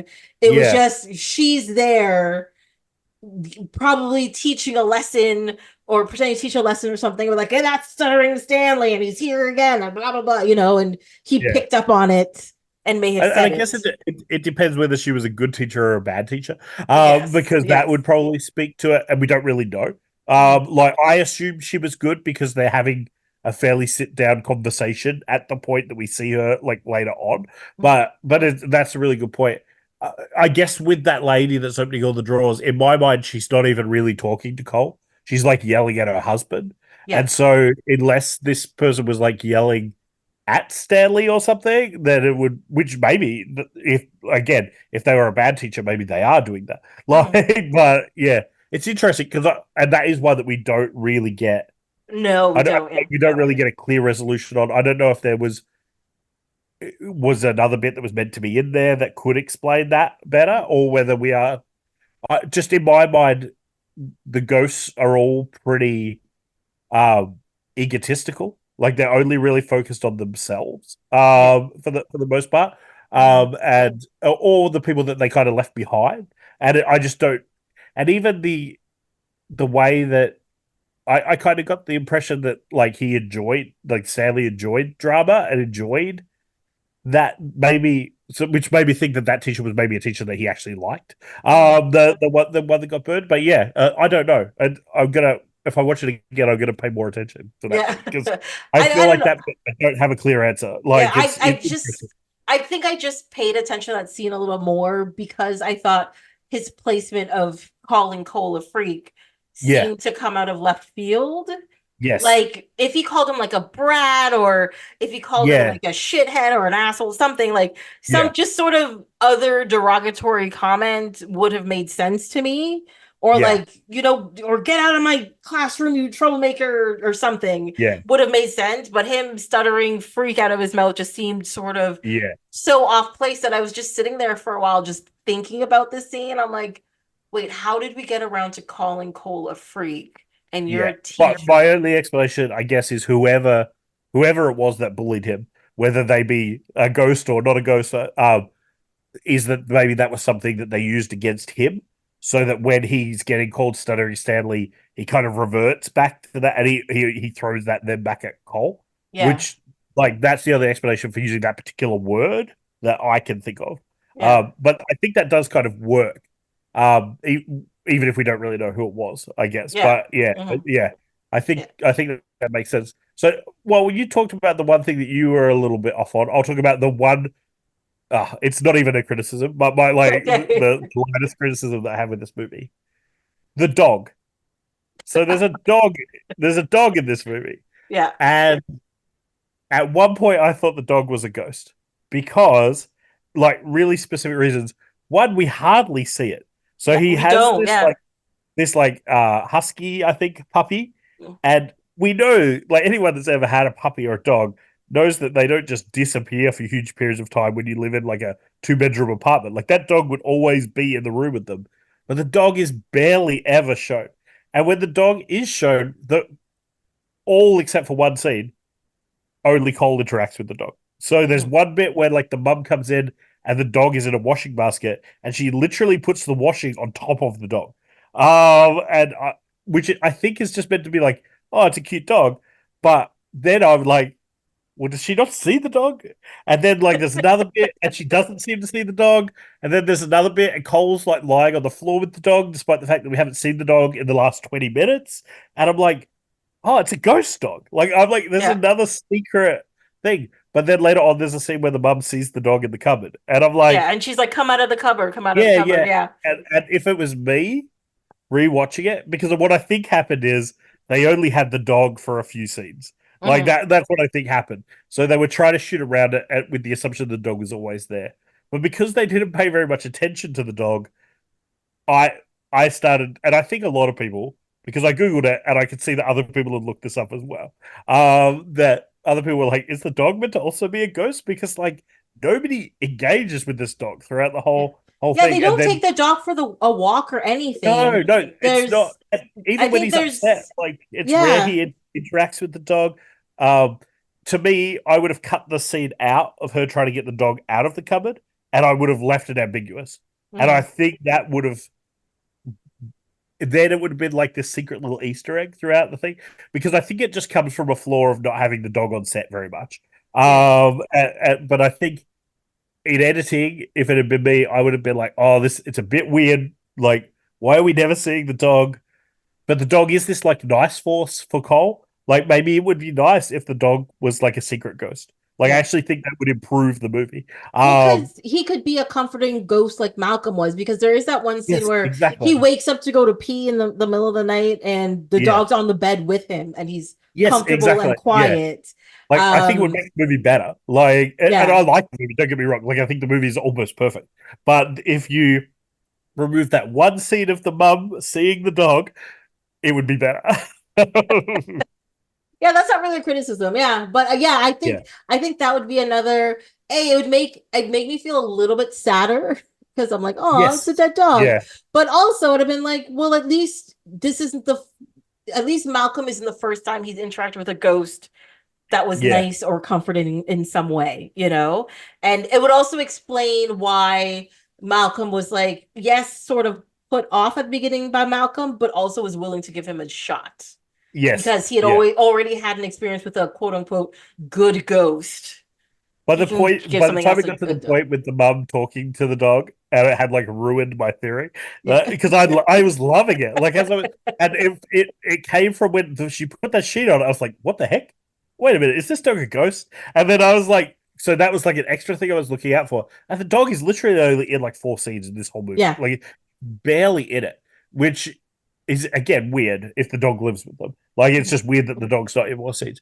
But even when she started talking to the dog in the cupboard, I was like, oh, is she struggling in the moment and calling for because the dog that doesn't exist anymore? I was just trying to make it be that the dog was a ghost in my head. I wanted it to be that so much, but all I can assume is that the dog was just very rarely available to be on set. Like they Yeah. had a limited number of days with the dog, so they did their best to. But Yeah, because I even think if they could have left the dog out. Like it didn't need to be there. it did not need to be there because I mean, like, I feel like within the movie there should have been at least one scene where like Cole was walking the dog and Malcolm was there Yeah. with him. Like just some little thing like that Or would when have he went made a into lot the of tent, sense. he called the dog in with him to like Yeah. comfort him, or because the dog is only ever in. The dog is never, apart from the moment when the mum's trying to get him out of the cupboard, the dog is also never like important to what's going on in the scene. No. It's only ever an incidental thing. Oh, it's in the basket, it's on the bed, he's patting the dog. But it's Mm. never part of the story. You could completely remove the dog and it wouldn't change really Anything. anything. Yeah. Yeah, except that you need to give another reason to prompt the mum and him to have a conversation when they have that conversation in the hallway about how she's not angry. But there's a million other ways you could write that. Like Yeah. that wouldn't be hard to do. Like she could have It's just just been doing the dishes and he comes back yeah, around or exactly, something. Yeah. exactly. Yeah. Like and getting a bit frustrated because you dropped one or something. Like there's a million ways, like you say, you could rewrite it. But to me, having the dog be it, if you just remove that scene, you either remove the dog entirely or you just remove that scene and make the dog a ghost. And Yes. which is also kind of lovely because I think people want to believe that dogs have an afterlife and stuff like Mhm. humans do. If you believe that, then you want to believe that your best friend that and like that dog's continued to, maybe it was his dog and it's continued to give him comfort, is kind of lovely amongst all of this scary shit that he's got going on. Yeah. I think it would add to the movie. If M Night Shyamalan ever does a director's cut, just switch that one scene out, and then she could just be doing something else in the cupboard. We'll just dub over her voice there, and Yeah. because the dog also isn't in that scene. She's No, talking no. to the dog in the cupboard. We saw it run past before, but the dog isn't in the scene where she's talking to the dog. So again, it just like speaks to this like, is the dog really actually there? I don't know. Yeah. It's yeah, it's I very interesting. until you brought it up, I did not think about it that way. But now that you Yeah. have, I'm just like, I mean, you even won't be able even to. with that scene, I feel like it can be a ghost dog still. Yeah, and there's this other like you start to wonder, well, maybe does she have some level of that gift that he has as Well, well, like not to the same well, degree, my but thing yeah, is, I don't think she says the dog's name. She just says "come out," and she. Sebastian. Oh, does she say Sebastian? Yeah, which I think is also the only time that the dog is named. Oh, okay. Oh, I don't. I'm pretty sure they don't use the dog's name any other time in the movie. Okay, never mind. Because for some reason I was remembering the scene and I thought she didn't. She's just like, "Oh, come out! Why won't you come out?" And it Yeah, could just be like she was holding on to something that's stuck, and the yeah, dog. It's yeah, not the yeah, dog she's talking to. You know? yeah. If you remember again, how easy would it be to edit this bit so that the movie like just made it a ghost? My thought is maybe because she's amidst almost having a bit of a mental breakdown at that point anyway. Like my thoughts also are: is she kind of thinking back to a moment with the dog? So like I think you could still even now maybe explain it as the dog's not actually there, Yeah. or in the moment she's wanting the dog to be there, or in the moment she saw the dog and she's forgotten that the dog is dead. Like I think there are different because she is in this moment of like really high stress at that point. Yeah. So I don't know. It's interesting. I'd love to like that would be the one question that if I could ask M Night Shyamalan anything, I would be like, what was your purpose with the dog? Like, why? Yeah. What was it meant to represent, and why did you make the choices that you made around the dog? Because My yeah, I'd really like to know. my other thing is that so it's either they didn't have the dog much, Yeah, or there was a whole other bit to the storyline with the dog that they it was cut cut out, out. maybe. Yeah, Right. it's And there was true. only a couple of scenes that they were just like, oh, just leave the dog in. It's fine. Yeah, We're not gonna refilm this without the dog. Just leave the dog, you know? yeah, Yeah. yeah, and I think that's Um, probably what happened. yeah. Like that probably makes a lot of sense. I think Mhm. either of those examples of it, like, because having a dog must have significant cost, and Yeah. it's a thing I've noticed. Like, I was before we started, I was talking about having recently watched the Famous Five movie, and one of the main characters in the Famous Five is a dog called Timmy. There's so many moments where Timmy's just not there. Like but he's there, but we just don't see him apart from the key shots where we need to see him because obviously the cost of having a dog, and I think especially with modern filmmaking as well, the ethics of having animals on set is Yeah. much more of a thing now than it used to be. But I'm guessing just the cost of having a trained animal on set and all of Well, the extra it's well, challenges that a come with it, like yeah.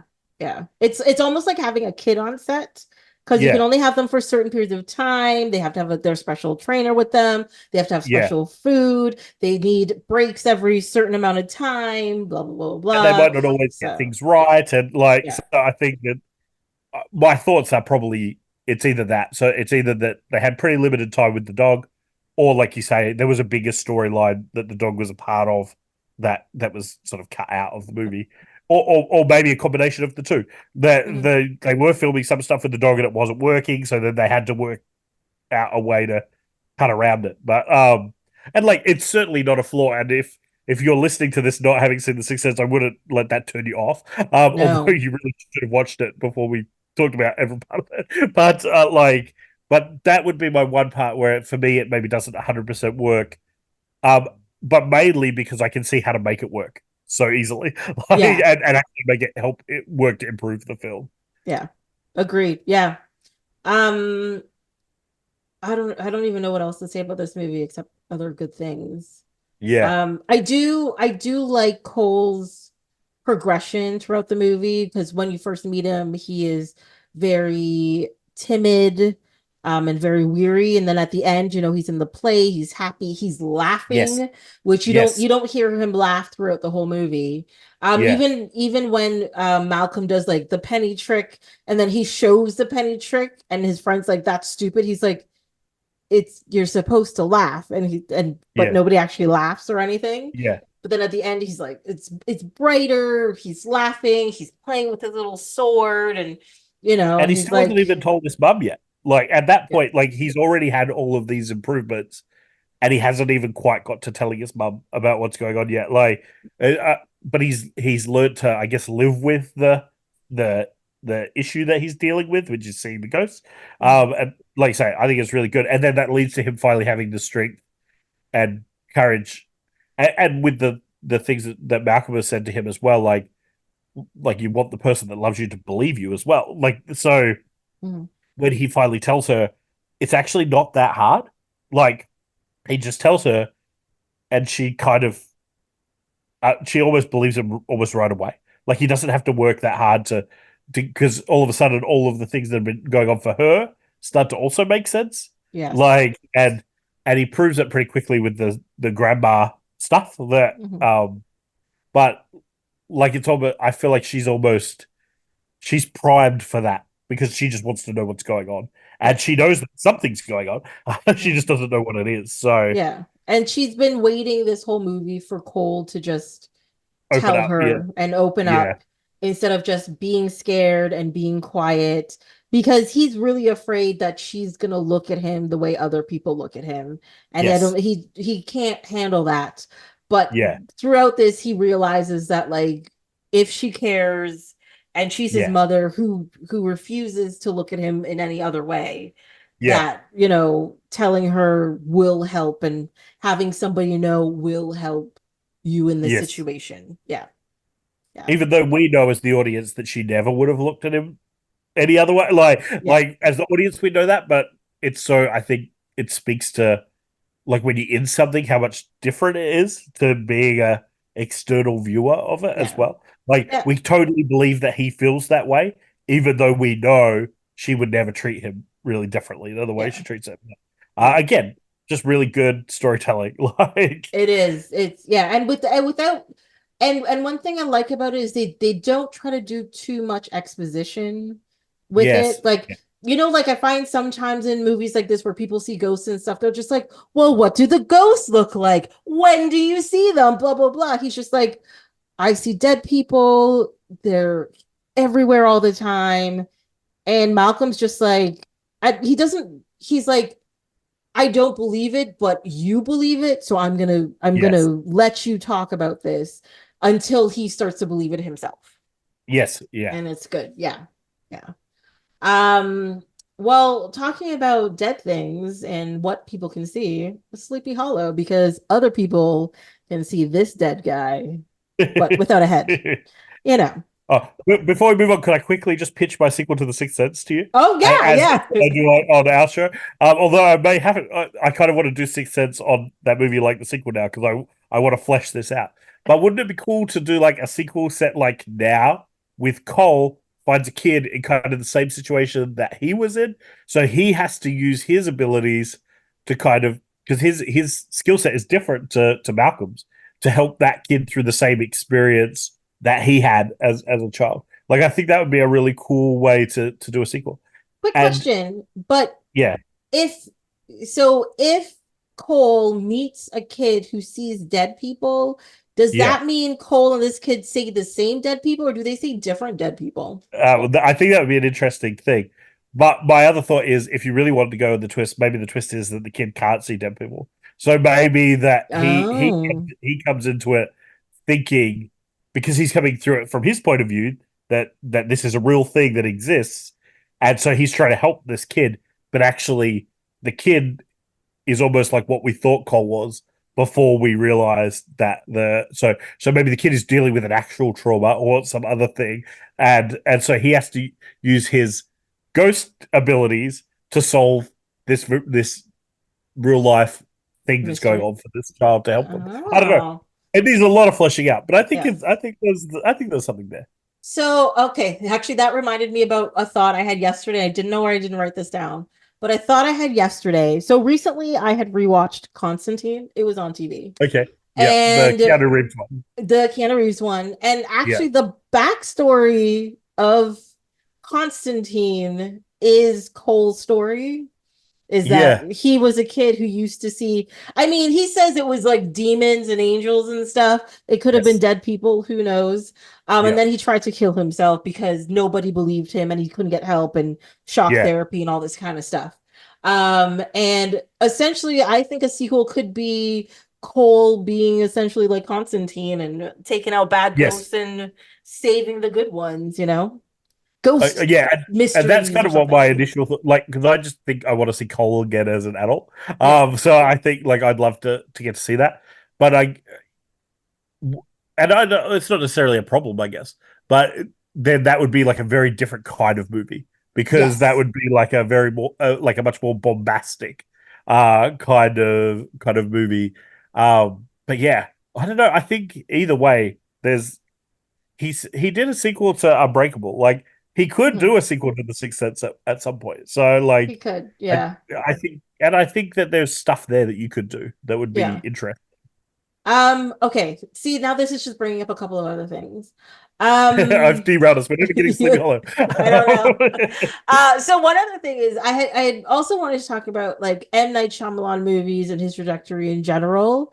Yeah. And I after watching this movie, I realized what the problem was with the rest of M. Night Shyamalan's movies. And essentially it was that like this movie is small. Yeah. It's one kid and some ghosts in one Yes. city. It's and yes, there's that paranormal, supernatural thing where he sees dead people. Yes. Yeah. But it's not a big story, Yes. right? And the thing is as you watch more M. Night Shyamalan movies, they get bigger and bigger and bigger. Yes. Yes, Unbreakable comes along, but it's based on comic book superheroes, and you have a literal villain who is causing catastrophes all over the world, and you Yes. have a superhero stopping him, right? And you're just Yeah. like, that's not too, it's more like friendly neighborhood Spider-Man than the Avengers. That's Yeah. fine. We can make this work. Then we have Signs, where it's like it's an alien invasion. Yes, we're following one family, but Yes. It's a small scale. the Yes. whole world is involved Yeah. in this, Yeah. and so it's a little bit bigger and it's just a little bit more fantastic, right? Yeah. And then after that you have Lady in the Water. Okay. Oh yeah, I Where forgot about that Yeah, one. you should forget Yeah. about it. Yeah. That's fine. I paid money I and I can't forget about it, and it I upsets didn't. me. I haven't seen it since it came out. I don't think I hated it. I think it was I like I don't know. I was still maybe on board for his thing. I think the other thing though is that they wanted to keep reusing the same formula over and over as well. Is there's a like in Sides, I love Sides. The twist is the least interesting part of Sides. Like Yes, it is. Yeah. it does like it's good, and I think it works with the story that's there, but it doesn't need to necessarily really be there. And I think, but what we see in all of his movies, pretty much, maybe not all as recently, but there's a story, and then there has to be a big twist that changes the way you see things Mhm. like earlier in the movie. And I feel like trying to reuse that formula over and over is also part of the problem Well, because because it's never going to be as successful as the no, and success. but you also spend half the movie going, "Is this the twist? This is probably the Yes, twist." I think I know exactly. what the twist is. Yeah, even if there Uh, wasn't a twist, you're looking for one, right? yeah. So yeah, Well, because yeah, even with like after Lady in the Water, which is just it's a quote unquote fairy tale, and it's just such a ridiculous, far out concept that just doesn't work yeah, in general, right?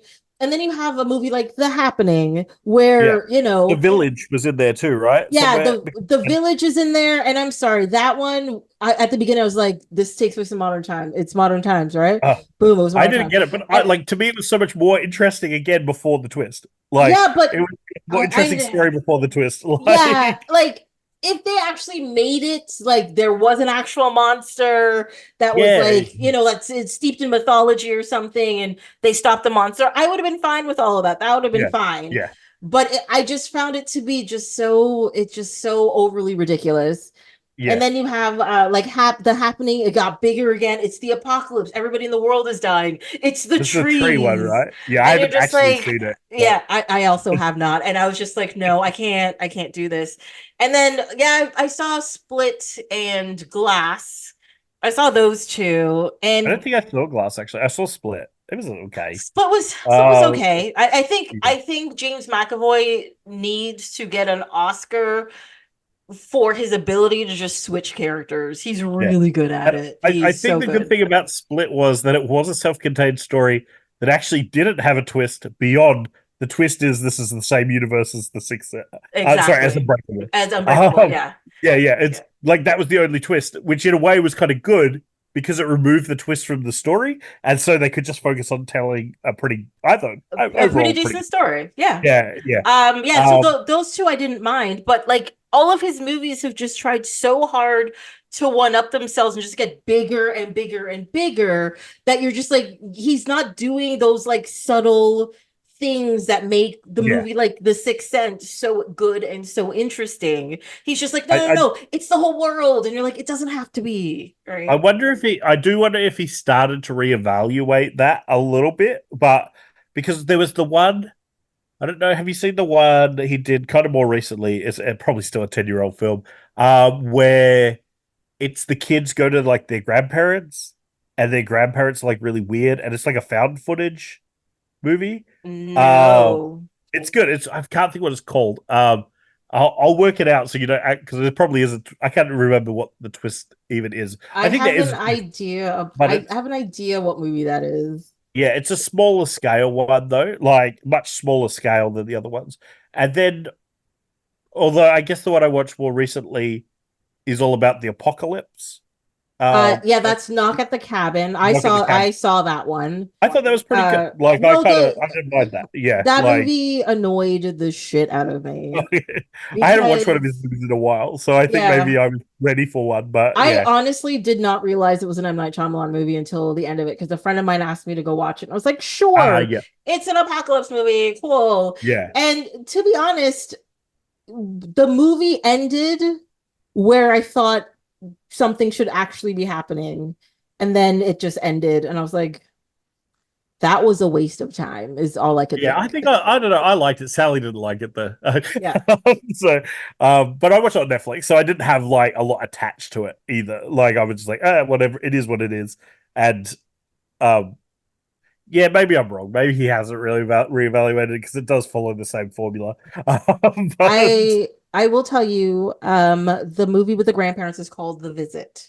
yeah, The Visit. I like that one. That like check that one out. I think it's worth having a look. But it is far smaller scale than because again, I think the other thing that I've kind of noticed now that you've said it is all of his ones post the Sixth Sense are these large scale events shown from the point of view of a small group of people. Yes. Like they all actually follow that same formula, and then there's always a twist. And all of those movies also kind of because we're only seeing it from the point of view of those people, it asks us to start to question what's real and what's not. Like it is the same formula over and over again, isn't it? Like it is. Like, and some are good and some are less good, but like they are all the same formula. I'm realizing, yeah.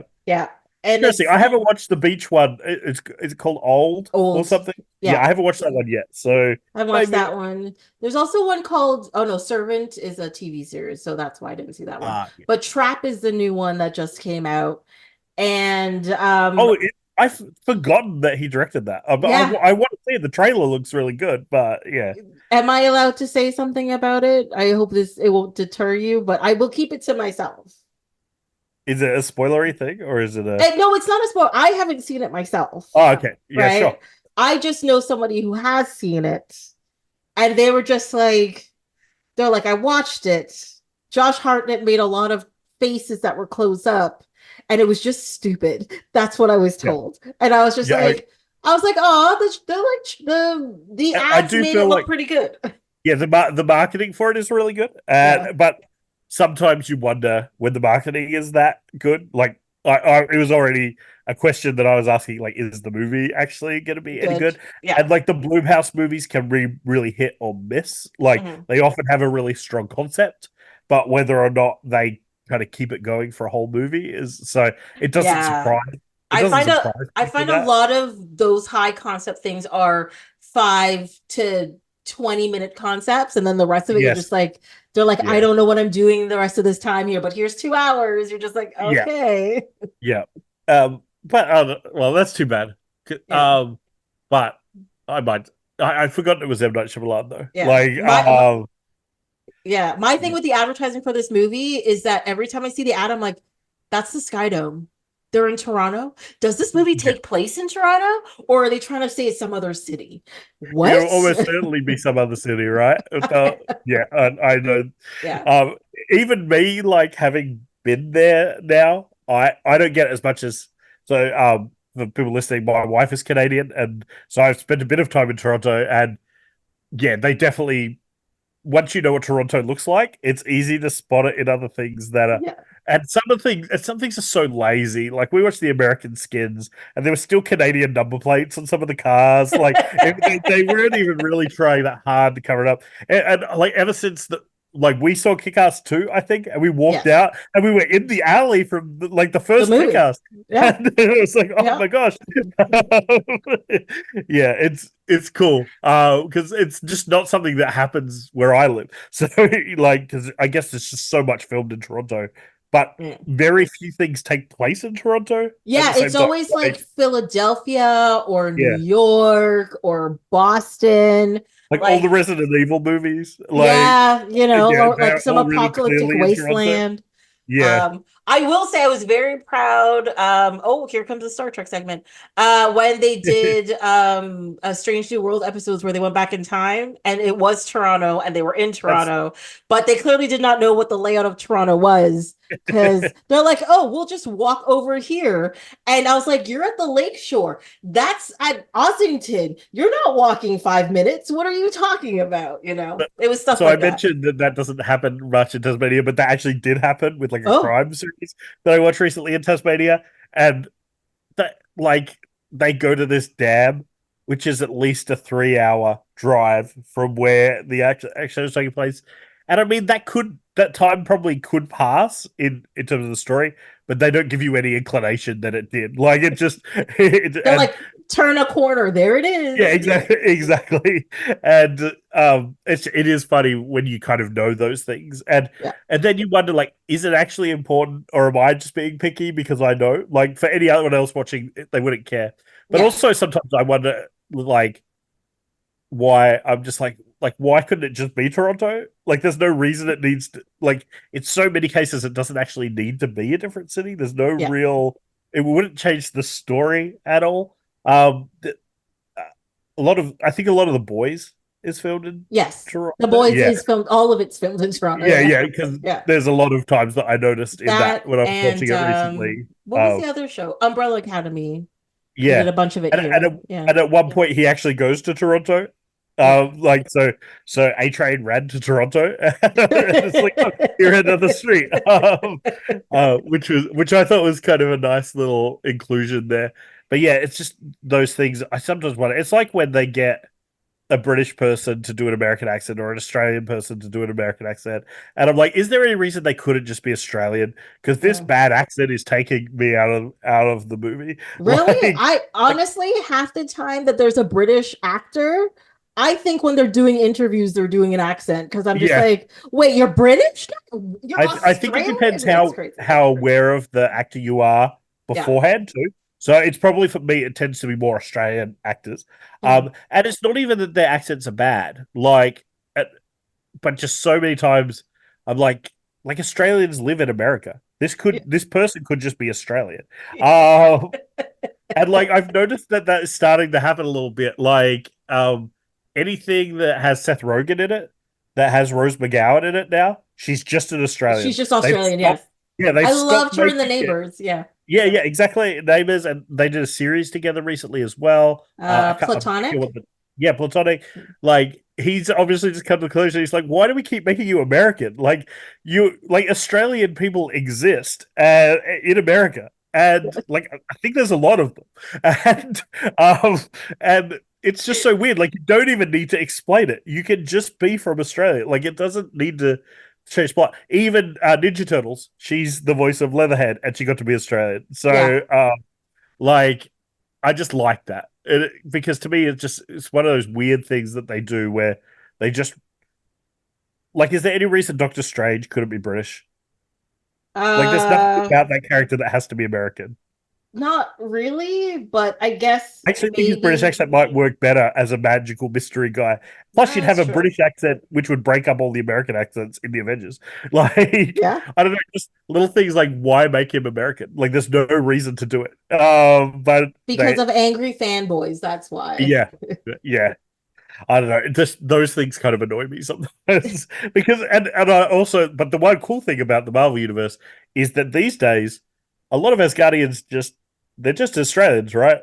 Like, like over time, Chris They Hemsworth's accent has got less and less, and now it's just him. It's just it's his just a normal choice. accent Yeah, with like a theatrical. It's just he's just a very theatrical Australian now.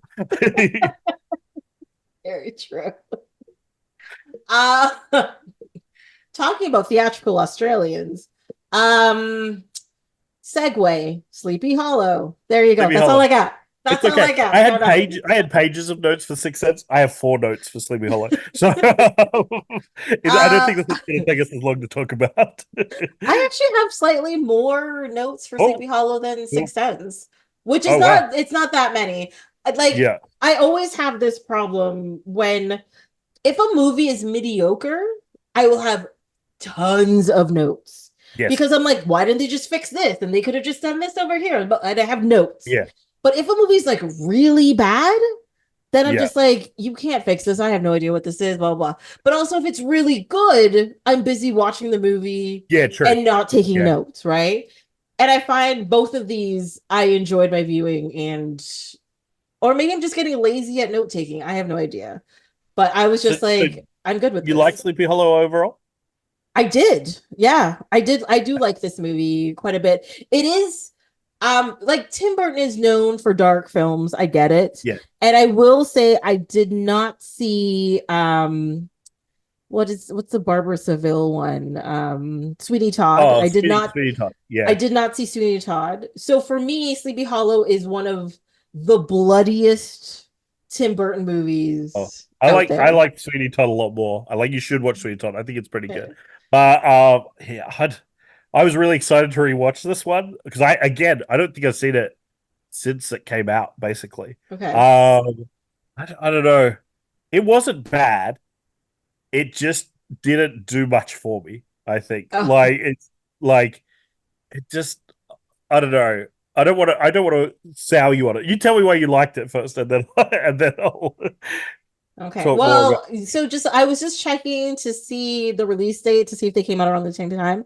No, this came out November 19th, 1999. I'm surprised they didn't release it for Halloween, but that's yeah. just me.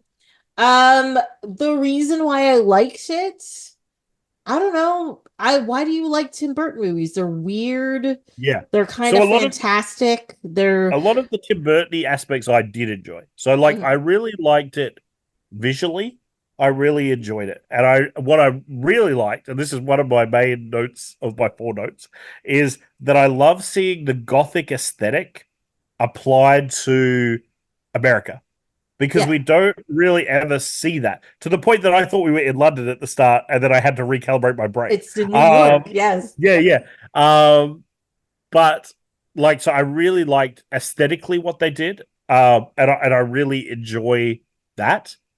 But an issue I have, and I think we talked about this in the Christmas one when we talked about Nightmare on Elm Street, the Nightmare Before Christmas, is that his movies to me are so much more of a visual treat than like a storytelling treat.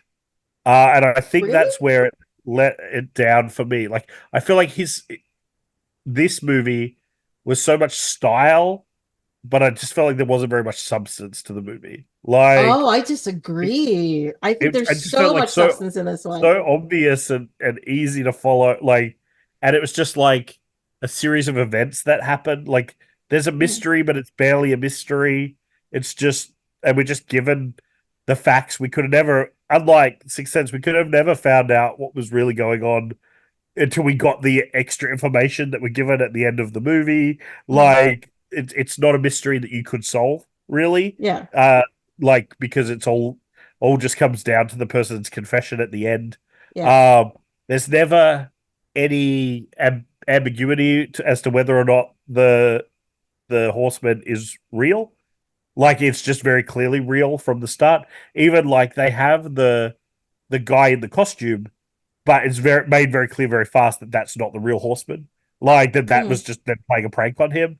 Um, and so it immediately becomes a supernatural threat, and I think it would have benefited from there being more ambiguity to that, at least in the early parts of the movie. Well, Uh, I think compared to the Sixth Sense, where they wanted an ambiguity of the ghosts and what's yeah, actually going on. This is not this is a story that has a ghost in it, but this is a mystery, right?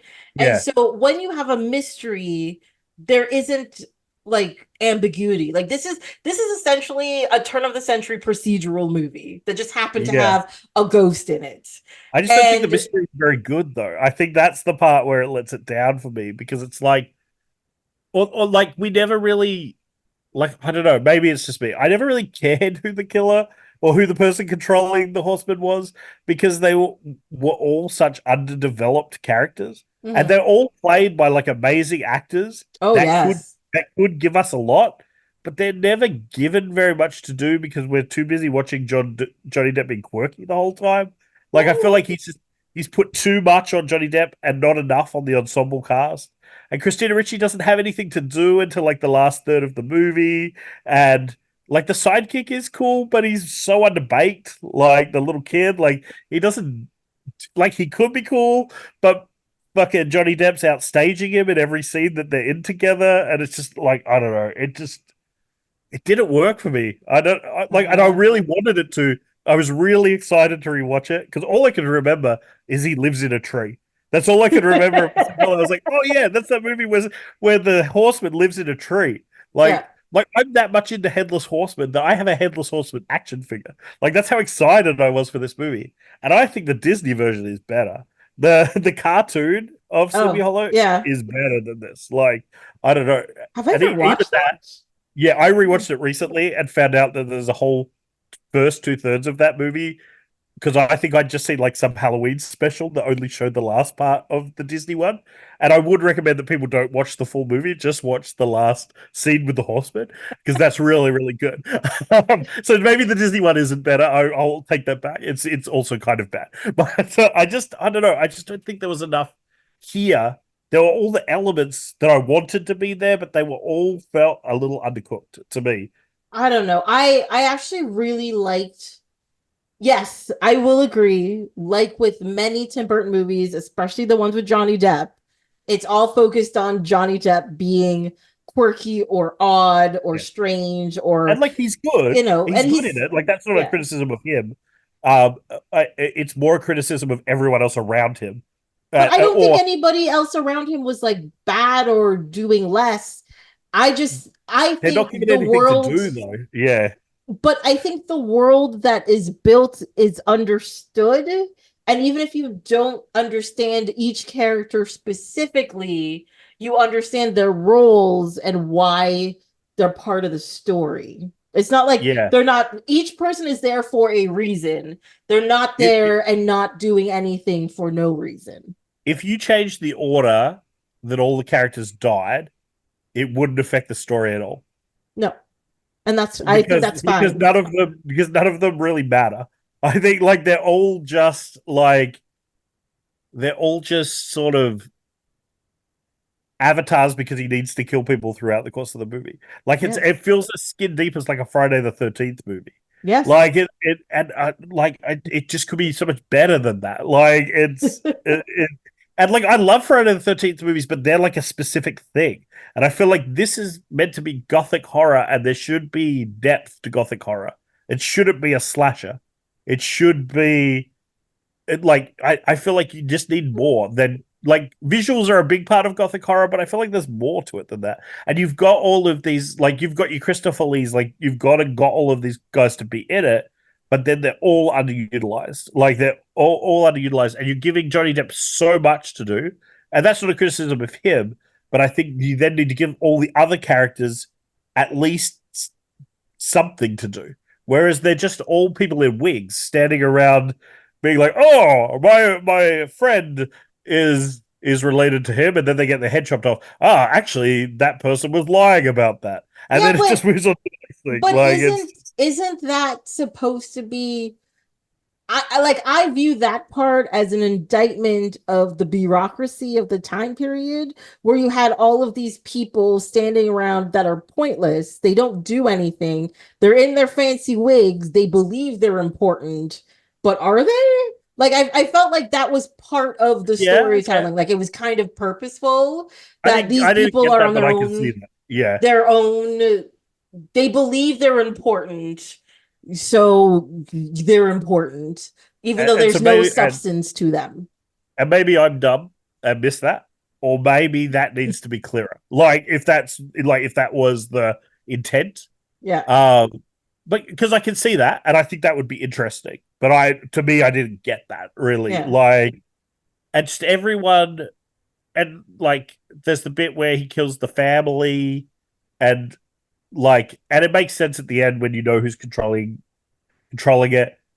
Like it kills the whole family, including the child, because obviously there's the stuff with the inheritance and everything. Yeah. And it felt like that was, and it was done pretty tastefully. Like they were very violent and gory with the parents, but then they kind of underplayed it a bit for the kid, which I appreciated. Like it still got the point across, but it wasn't too gratuitous in a movie that is pretty gratuitous at Yes, times. there's a lot of As very close up blood yeah, splatter, heads yeah. removing. Yeah. Like I think they handled that quite well, but just little things as well. Like, and I know and I don't want to be someone just to pick holes in things, but it's like, well, if she's controlling the horseman, why not just kill him too? Like, why not just kill the Johnny Depp character as well? Because it's a very clear thing. Like, it only gets sent out for certain purposes throughout the whole thing, but then it would make her life so much easier if she just killed Johnny Depp at the same time. Like, and just like instead of him like over and over again, just seeing it happen and it go away. Like, Yeah. I don't know. I don't know. I feel bad. I feel like I'm being negative just to be negative, but It's you're allowed to feel how you want to feel about it. I just yeah, I kind hate of being negative about disagree. movies. Yeah, Yeah, but no, I mean, I've said this a few times on this where I'm like, no matter how good or how bad a movie is, so many people put in so much work and so much effort exactly. to put that thing out there. I'm But sure when this is someone's it's favorite movie, and I'm just being a dick about it. But I really didn't. I think the more I think about it, I like it less as well. It's one of yeah. those movies for me. If you hadn't asked me to talk about it afterwards, probably I wouldn't feel so passionately Yeah. about it. I liked it. But yeah. I mean, I And I think feel like this always happens. I watched two movies with you, and one of them I love, and the other one I really didn't like. no. I mean, like I will say, The Sixth Sense is a much better movie than Sleepy Hollow. Yeah, I'm not yeah. gonna deny that fact, Yeah, right? and we It's shouldn't just compare them because they're not really trying to do the same thing. they're Like, trying to do very no, different things, but they just happen to have ghosts involved, blah blah blah, right? And like Tim Burton and M. Night Shyamalan are trying to do two very different things. And Tim Burton isn't very all of his stories are sometimes they're very high concept, sometimes they're very basic, but they're all yes, straightforward, relatively linear stories that sometimes there's like yes, a flashback in it somewhere, but like they're relatively linear, very straightforward. There's no like, wait, what does this mean at the end of his and movies? It's and just like, this is all it is. I think that's what I disliked about it. I think you've just hit the nail on the head of like what I didn't enjoy about it, and it's probably the case with a lot of his movies for me. It so much of it depends on how much I connect with the visuals and the like. What in the case of like Nightmare Before Christmas, like the music and stuff as well, but like the visuals in this are so strong, and like the setting looks really good, and anything that's related to aesthetics, I can't really fault except for maybe some of the CGI. Yes. That would be the only thing that I would maybe fault in there. But for the most part, most things are practical, so that's pretty low on the spectrum. But anything related to the story, like for me, it just didn't feel like any of it mattered. Like it was just I was just following him going on this thing. I didn't really care who the person was that was controlling the thing. And I've seen it before, but I didn't remember. Like, obviously, it didn't stand out to me who it was. And like, I just wasn't that interested in any of that. All I wanted to see was like, what's the next effect shot? What's the next, like the beheadings and all of that? That's really cool. The bit where he just chops the other guy in half on the bridge. Oh, that part is brutal, but it's so Yeah, well done. It's so good. yeah. Yeah. Like, and that bridge as well is like totally like the Beetlejuice, like, Okay, not just me, like, because I saw that and I yeah, was like, yeah. It's totally a what? throwback to Yeah. Beetlejuice, right? Like, but Beetlejuice to me again is just like one of his movies. There's maybe it's the strength of the performances in that versus this. So in this, I think that Johnny Depp is very good, and everyone else is just average, despite the fact that they're all really good actors. I just don't think they have much to do. Whereas like Beetlejuice, all of the ensemble cast is as strong as Michael Keaton. Like they're all doing something as interesting as him. Whereas I don't feel like anyone else is doing anything much that's interesting in Sleepy Hollow. Yeah. I'll agree with that. I'll definitely agree with that. Um, but I do find like when you were saying Christina Ricci doesn't have anything to do until the last third, but when she does have stuff to do, she does a really good job. Yeah, yeah, true. I agree. Yeah, I'd agree with that too. I love the scene where she's like taking the evidence against her father and burns it, and they have like that little conversation by Yes. the old hut or whatever. Great, such a great scene. It's well set up, and Yeah. like how they're talking to each other and all this kind of thing. Like I love that scene, for example. And that Um, she's using witchcraft in kind of a protective way is interesting when the other yes. person is using it in a negative way. Like, I think that is interesting. But again, it would just be nice if it was clearer and explored a bit more. I think. Like, I think the idea of it is nice. I just don't think, and I think this is the case with most of the movie for me. They just don't do enough with it. Like, it's just all really skin deep and really obvious. And like, it's like, oh, wouldn't it be cool if they did this? And he was like, yeah, let's do that. And then there's no conversation beyond that. It's just like, okay, yeah, she does good music, she does bad magic, and oh, they're twins. It's just all just like whatever.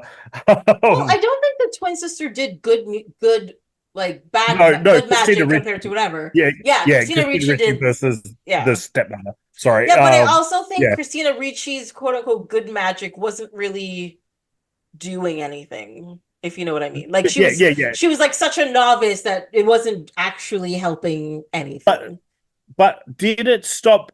Okay, now we're getting into some depth that's interesting. I like this. This angle is interesting because she was doing the protective stuff under his bed, Hmm. and he was pretty safe from the horseman while she was doing that, despite the fact that we know that he was never the target of the horseman. But in the church, does her protective magic not stop the horseman coming into the church, or is it the No, church stopping the church coming? I think it's the church that kept him from coming in because it was just like it was on the grounds of the church, right? That he Yes. couldn't come in. Like he'd throw his axe and it turned to sand or whatever. And I think the protective spell is for a person, it's for like Yeah. people. And I think she put that there to protect the people in the church to like watch over them. But it didn't work Yeah. because the dude just threw the thing through the window and dragged daddy outside and cut off his head still. So I don't True. think Yeah. it works, Yeah. if you know what I True. mean. Yeah. That's a good point. Yeah. Yeah. So within this world, because I find this always kind of interesting, because and this we can relate back to the Sixth Sense, because in the Sixth Sense we see that ghosts actually don't care about religion, or at least the ghosts that we see. It's possible that I think that ghosts that believe in God, that might work on them in the Sixth Mhm. Sense universe. So having all of but again, they don't recognize they're a ghost, so probably it wouldn't. Whereas in this, it appears like Christianity is the thing in the Sleepy Hollow universe. Like, it's real, right? And Well, well, because one of if it's stopping him entering the yeah. church, I guess. Well, one of the things in a lot of, tales and stuff about like especially like evil ghosts or whatever. And it doesn't really matter what religion. It's if you're on hallowed ground, like sacred Yes, ground, yeah, yeah, like demons and like dark things can't get Yeah. on that ground. And I But to don't think it's me, just Christianity. I think in but for this me, case it's just it hallowed doesn't ground make, kind of thing. yeah. But that to me doesn't make sense because then why that would assume that all that demons see all religions as the same level of worry, but many religions contradict one another. So in Mhm. so why would a demon care? Why Yeah, would it? Why would it follow the rules of that religion? Like but to me, it doesn't make sense. also, I will just like to say that most stories where there's demons involved and they can't go on hollow ground, it's whatever religion that is, it's a He's key demon to that's that part story. of that Yeah, whatever. And yeah, because he's a Hessian writer, which I believe were from like Romania or something. I should yeah, probably just look that up before I say that. They're highly Catholic and they're yeah, high yeah. what a Christian and stuff like that. Yes. So for him, for that Yeah, so it is demon, that. So it that isn't would that work. the ghost's belief is what stops it going in there I'm versus the assuming so. actual reality of it. Yeah. I Well, it think doesn't so. matter to this story. I just find that interesting. Like Yeah. how different things because we often see that like crucifixes will stop a vampire or Yeah. whatever. But what if it's not a Christian vampire? So I think that's really interesting. And it's not something Yeah. we see like explored very much. Yeah. Like Like it, what if like a Taoist gets bitten by a vampire and turns into one? Will a cross exactly. Do they stop follow? it? Yeah, yeah. And Okay. so, does the religion have some level of power, or is it the belief of in the religion of the demon or the creature or That whatever is it a is very good has the power? question.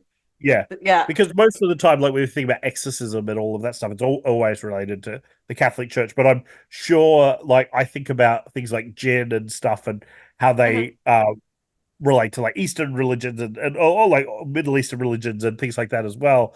It's Hmm. just very interesting to me because they all seem to follow these rules in similar ways. It to me speaks that these stories come from even like a time before a lot of this stuff So, in a lot yeah. of cases. They've all Hmm. got like some common ancestor that they all grew from. Yeah. But yeah, it's to me it's really interesting, and I think a movie that explored that could be kind of cool. Yeah. Yeah. You go somewhere and there's like a demon in the middle of, I don't know, in a cave in Iraq or something. And Yeah, but you're a Catholic and you try to stop it, but it's just like, I'm Muslim, so sucks to be yeah, yeah, you. You know, like exactly. what Yeah, happens? Yeah. yeah, That kind of yeah, thing. Or yeah. you go to like Tibet and you're just like, I'm a Tibetan monk and I'm Yeah, going to a Catholic church to stop their demons. Will my beads stop them? You're like, no, that's not how that works, kind of thing. because it totally works for me. Like that, the horseman is the it would be stopped by the church because, like you say, that he probably has a belief in that, even though he was like a really terrible person. Yeah. They and like in terms of like, so there were so many moments in this movie, and I think this is another reason why uh, I didn't like it as much at times. There are so many moments that seem to like homage other movies that I like better, but like there's a lot of Dracula in the early parts of this movie, Mhm. and specifically a lot of stuff that seems to homage Bram Stoker's Dracula. The Sorry, like, sorry, I'm just going to interrupt you real quick. oh, you're right. Hessians were actually German soldiers who served as auxiliaries for the British Army. There you Okay, go. yeah. Sorry. Oh, no worries. So yeah, so there's a lot of stuff that seems to obviously homage other gothic horror, and specifically Dracula. There were a couple of sequences, like so, especially where he's traveling to Sleepy Hollow. It's very much like when Jonathan Harker's traveling to Transylvania in Yes. the Dracula movie. So he's in the same horse-drawn carriage, and it's got a very similar feel to Hmm. it. And then yeah, so there was and then there's the fight scene at the start where he's like fighting all the guys, and it looks exactly like the one from Bram Stoker's Dracula, where Hmm. Dracula like fighting all of the guys, and it doesn't look very realistic, but it's like deliberately not realistic. Like it's almost more theatrical. Like it's clearly on a set, and it's like there were a couple of moments like that that kind of just made me throw back to Dracula. And so the other thing with our kind of talk about how these creatures respond to, I guess, religious artifacts, is for Dracula. It makes sense to me because he's meant to have made that deal with the devil that that Christian artifacts would have an effect on vampires, but maybe other ones wouldn't because they all grew from Dracula, who had this initial pact with the devil. So yeah, it's so interesting. But the other one that really stood out to me as an homage is the windmill at the end, very much like Frankenstein. You're saying Frankenstein, okay? Yeah, because yes, I understand that, but I was looking at it, and for some reason, I was thinking Army of Darkness. Yeah, Army of Darkness. which I think probably homaging Frankenstein as well, right? Oh yeah, that's right. It probably was. Okay, yeah, because I was just like, this windmill on fire. This is Army of Darkness. What is happening? And, so it's probably the same reference. I think they're both homaging the original Frankenstein film. Okay, I think because like the visuals of it being on fire and stuff, it's just all very much very similar. And even the way it looks, like the way it's designed, looks like the windmill. Well, because even like so when they first run out the front and the angle that they're showing the windmill, I think is also the same angle that they had it in Army of Darkness and I think so. in Frankenstein. So it's very, and it also gives that impression of two movies I prefer to Sleepy Hollow. So I think that was the problem is when you're homaging it and they're both better than the thing that is homaging. Part of.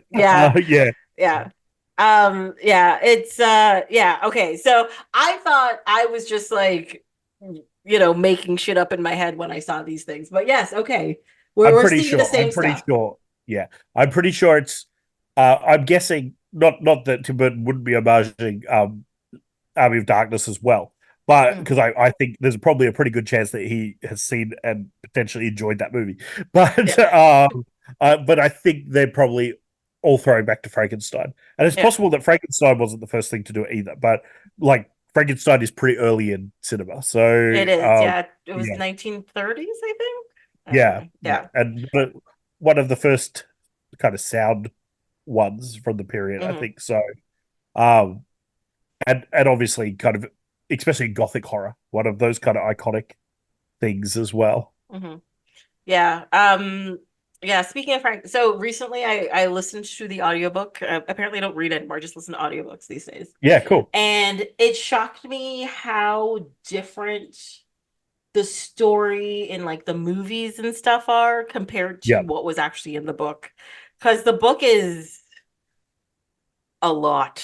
Like I don't know if I've ever read it. Like I think I've started it, but I don't think I've ever read it. Well, it actually starts with like Dr. Frankenstein in the Arctic getting picked up by a ship because he's running from Frankenstein, who's trying to hunt him down and make him I know where I know that from. The Marvel comics. So Marvel did Frankenstein comics, and that's where I think I know that from. Oh, okay. Because that's an aspect of those that he's like, how the Incredible Hulk or even like Kung Fu, they travel from like town to town. And but they've got like a central quest, but then they do other adventures on the way. They kind of use that from memory a little bit in the Frankenstein comics as well. Oh, so like he would meet someone along the way while he was searching for the doctor.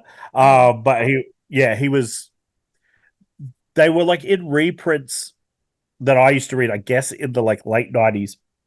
They were like reprints that had Man-Thing and Frankenstein, and then old like Dracula, Tomb of Dracula comics all together. So they were like bigger, thicker reprint comics. I guess from like the late 90s. Because I remember reading one, and I don't even know that I had many. I think I just reread them a lot as a kid.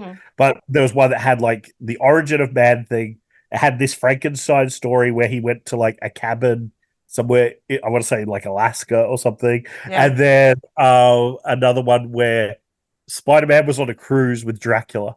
And like those were the three stories that I really remember being in it. But I think the Frankenstein alluded to a bigger story where he was like trying to take down his creator. Well, but in the Frankenstein like original book, Frankenstein is a monster. He starts killing people at the end and murdering a bunch of people. And so I was just like, you're not supposed to feel sorry for Dr. Frankenstein either.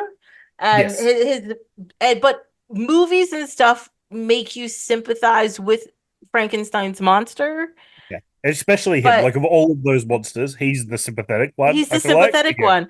But I was like listening to this book, I'm just like, oh, he's a murderous psycho. I know you didn't want to be brought back from the dead or whatever, but Yeah. shit, okay. Why Was am I the supposed book to feel good? sad for you?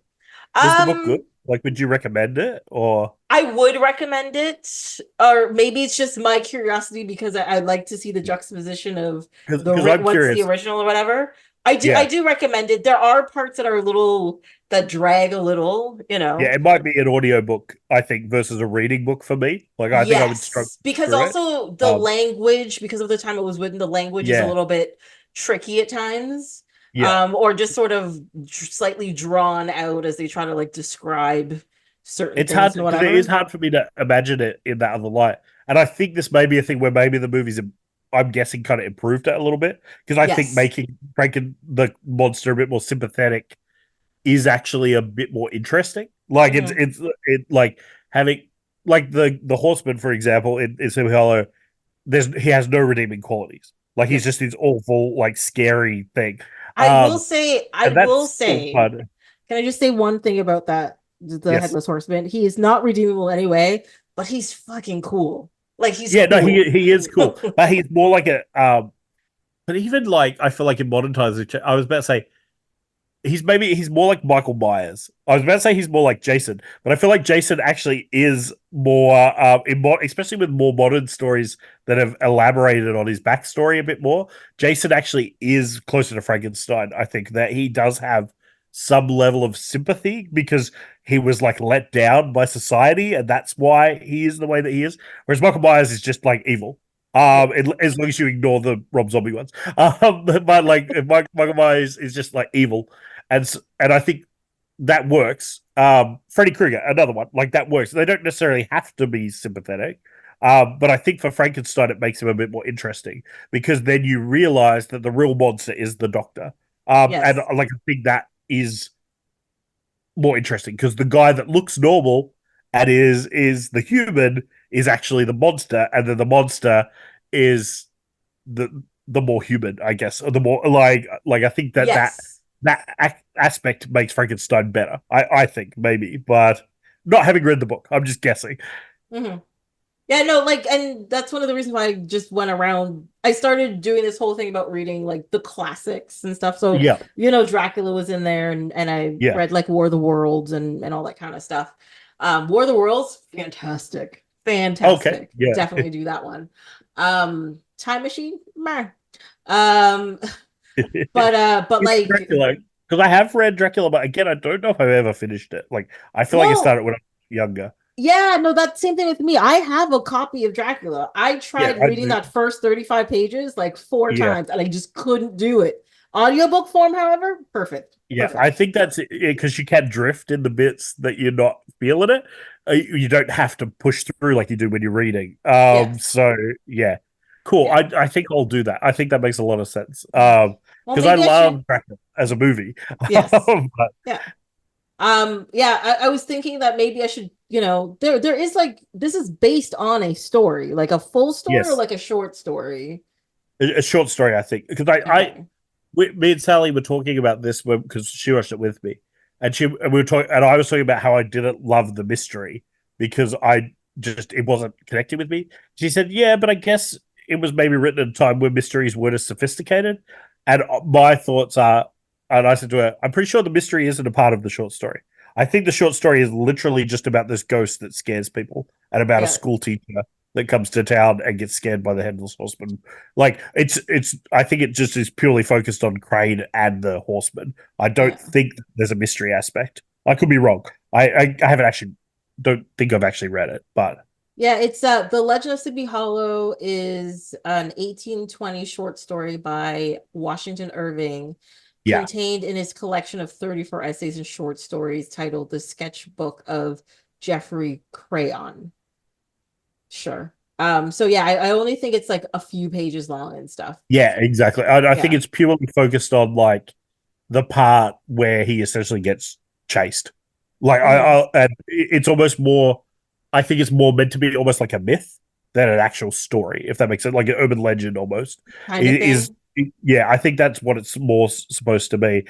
So which is the most interesting part of Sleepy Hollow for me is that. Like, so I don't. That's again why I don't think they added that much to it, because the Horseman was already really cool.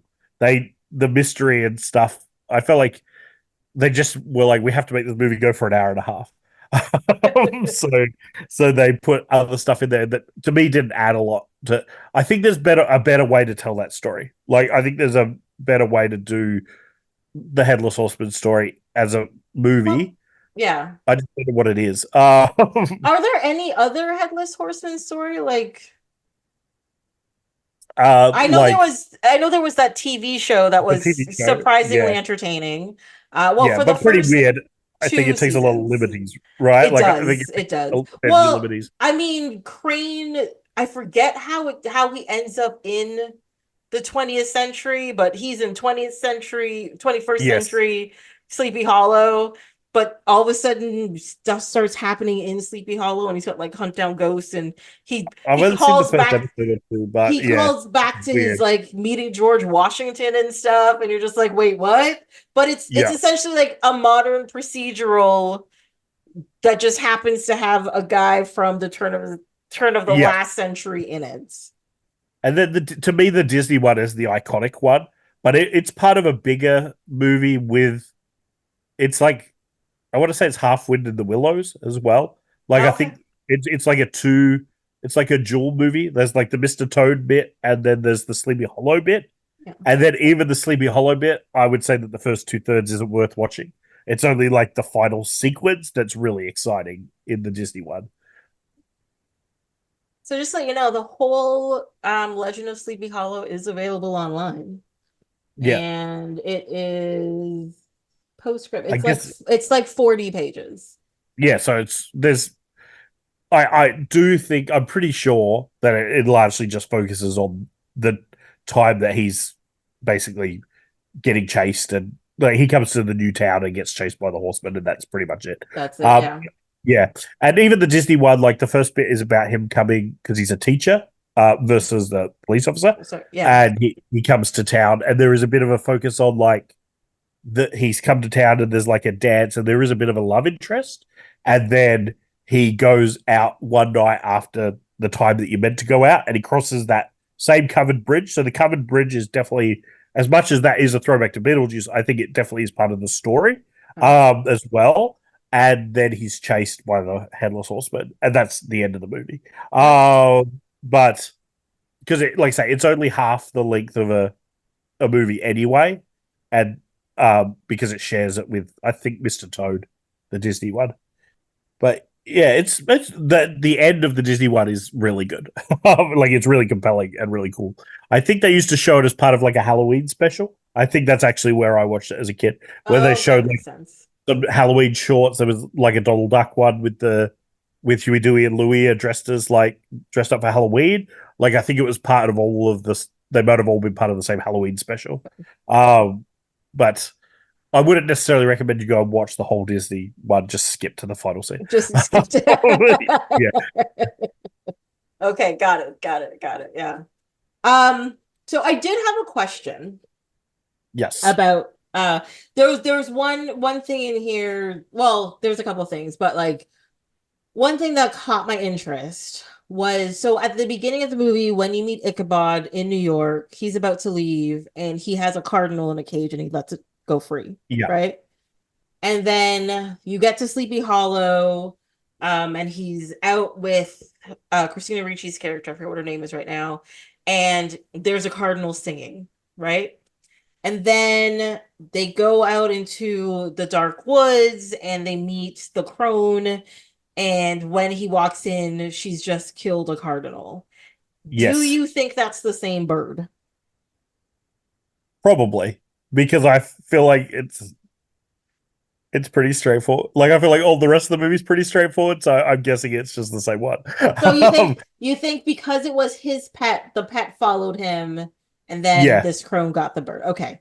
Because Yeah, that's I why I was think just probably. like, I was Yeah. like, is this supposed to be? Is it I just mean, like is it just meant to connect that for him? I guess yeah, is the other question. But I don't know. In my mind, I feel like it is just, and because he's also got his like string, his like illusion thing with the bird in the cage as well. Like I feel like exactly. it's just all pretty straightforward, and I guess that's supposed to be about him wanting to break free of the cage of like his role within the police and do something bigger and more important. And then it also is meant to speak to Christina Ricci, like moving beyond just being a girl in the town and being able to do more. And but again, to me, it just doesn't It's really. It feels it's. really like I think ham it's the fisted. whole cage is an illusion thing. I guess I don't Yeah, know. yeah, yes, Yeah. yeah.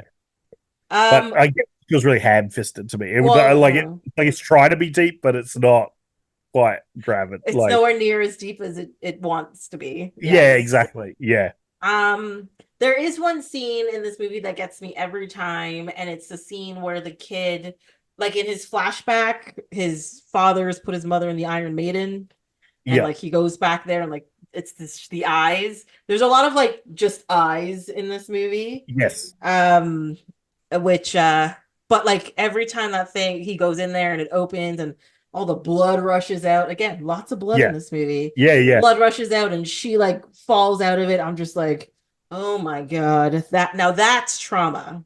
That yeah, that yeah. will make me A lot see of that stuff dead is really good. people. But then there are like the other moments where it doesn't quite work. Like there was one where my wife audibly laughed, like when and it is mostly around the CGI. Yes. It's like a bit where he's dying and he's like the horseman's eyeballs pop out of his head, and it looks like the mask. Like it looks like Jim Carrey's The Mask, and Sally just laughed. And I was I like, so like So there's two notes I have about that because the scene when the remember when the crone shackles herself to the wall and she drinks the yes, thing and she gets taken over, but then like the eyes and the tongue bulge out at him yeah, or yeah. whatever. Again, Okay, very reminiscent of The Mask. that one made me laugh. I was like, Yeah. this is horrible. But at the same time, when the Hessian puts his skull back on, and Yes. I was like, this is really cheesy, but it's still very cool the way it's Yeah. done. Yeah. And So I will state I enjoyed both of those times that the eyeballs popped out. So like I'm not even saying that they are kind of bad, but in a good way. Like in a like it is an entertaining way. I'm not saying that they should have been there. It's just interesting to see that played against the physical stuff, which for the most part is fairly realistic. yes, Like yeah. like it's just it's odd. It almost, well, if we're gonna go back to Tim Burton and a movie that we talked about previously, Mars Attacks, like the Yeah. eyeball bits feel like Mars Attacks, Okay, yeah. and but they don't. I like them, but I don't know if they quite work within the bigger picture of what he's doing. Like because I feel like that's not the tone that the physical effects go for really. Yeah. Like even the blood sprays, which are over the top, they're done fairly naturalistically, I guess. Yeah, Like but there's a lot of blood, but it's done. Yeah, I don't know. I find the blood in it comes across as red paint than blood. Yes, it's hyper saturated as well, right? Yes. Like so, and because most of this movie's pretty desaturated, so that like the color is leaning towards gray, and then the blood is clearly like Red. it doesn't look like real blood. Like it looks, yeah, paint is a good way to describe it. Mm-hmm. Paint or ink, like it is. It's so red. It The is. Yeah, like it's um vibrantly red. Like even the like you see the card like the cardinals and stuff too. They're like the same color red yes, as the blood everywhere. Even like yeah, the cardinal playing on his little card, it's that same kind of red and red's not intensity. really a color that's used anywhere else either. No. Like I think, and probably partially from a storytelling point of view, I think, but also partially maybe from an effects point of view, that if nothing else is red, it's much easier to turn the red up on those things that you want to be really red Red. without having issues in editing it. But yeah, that yes, it's true. I guess I don't know. I just feel like most of the other like the gore effects, like the decapitations, they are over the top, but they don't look like I don't know what like they don't look cartoony. I Yes, guess, whereas whereas the the CG looked cartoony. yeah, it looks cartoony. Like they are over the top. Like they're definitely over the top, and it's in a different way. And so those few moments, while I like them and I think that they're quite cool, I do think that they don't 100% work within Mhm. the rest of the movie as it is, because, and especially because there's so much of a focus on physical effects. Like it feels like there would have been a way they could have done that like or done something slightly different where they didn't need to use CGI for Mhm. those things, and I think that probably would have worked better. Well, But like especially the scene with the crone where the eyes and the tongue pop out, and then they yes, go to like an actual like face mask where her eyes and her tongue like are missing.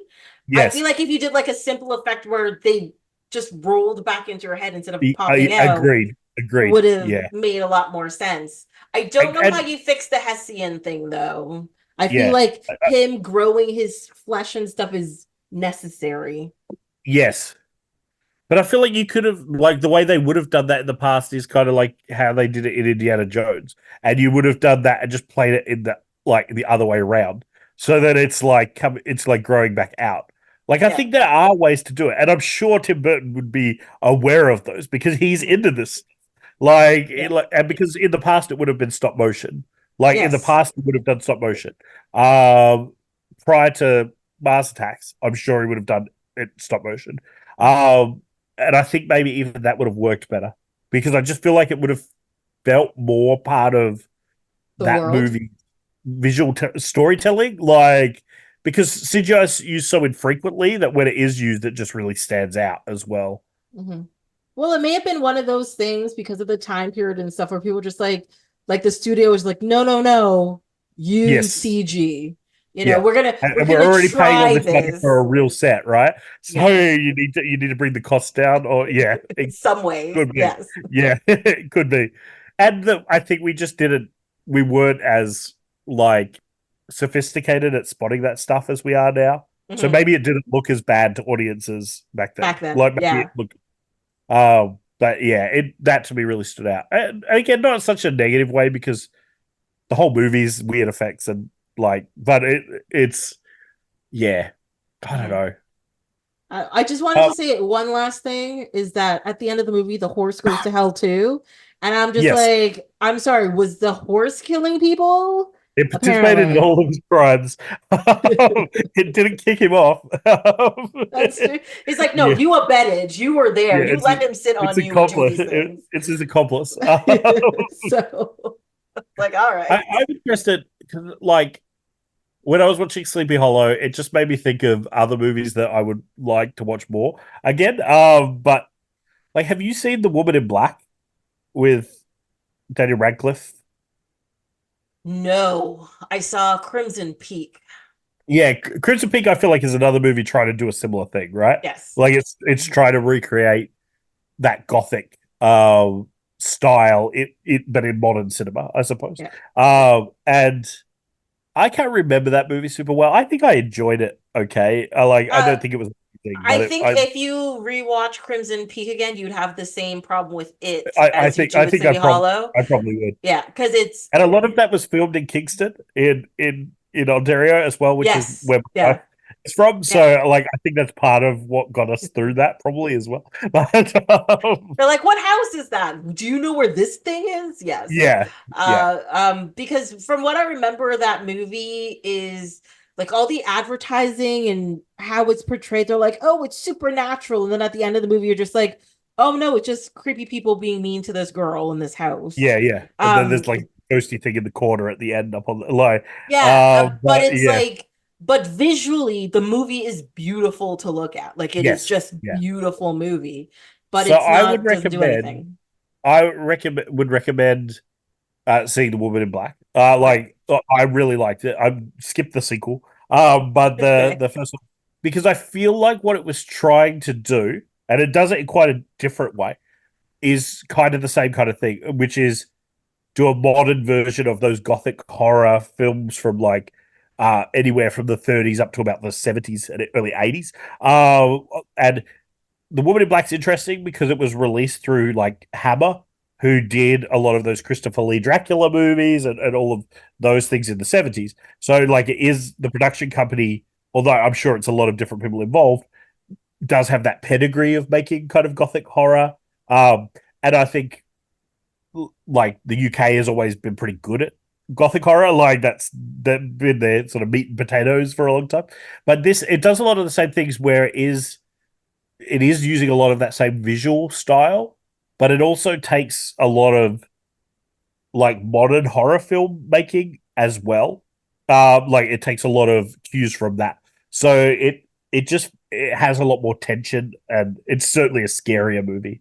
Like, that's one of my, and not that all horror or that all spooky things need to be scary, but I don't feel like Sleepy Hollow was ever scary. Like, there wasn't a single scene in that I was ever scared or felt fear. Whereas I feel like The Woman in Black does build a lot more tension and a lot more sense of dread and things than Sleepy Hollow did. But it's similar kind of tale of a guy coming from the big city to this small town and having to deal with the supernatural that everyone in the town believes is a 100% fact, but he doesn't, as the scholarly man from London, doesn't necessarily buy into the ghost story right away. And I think it does a lot of the same things that Sleepy Hollow does.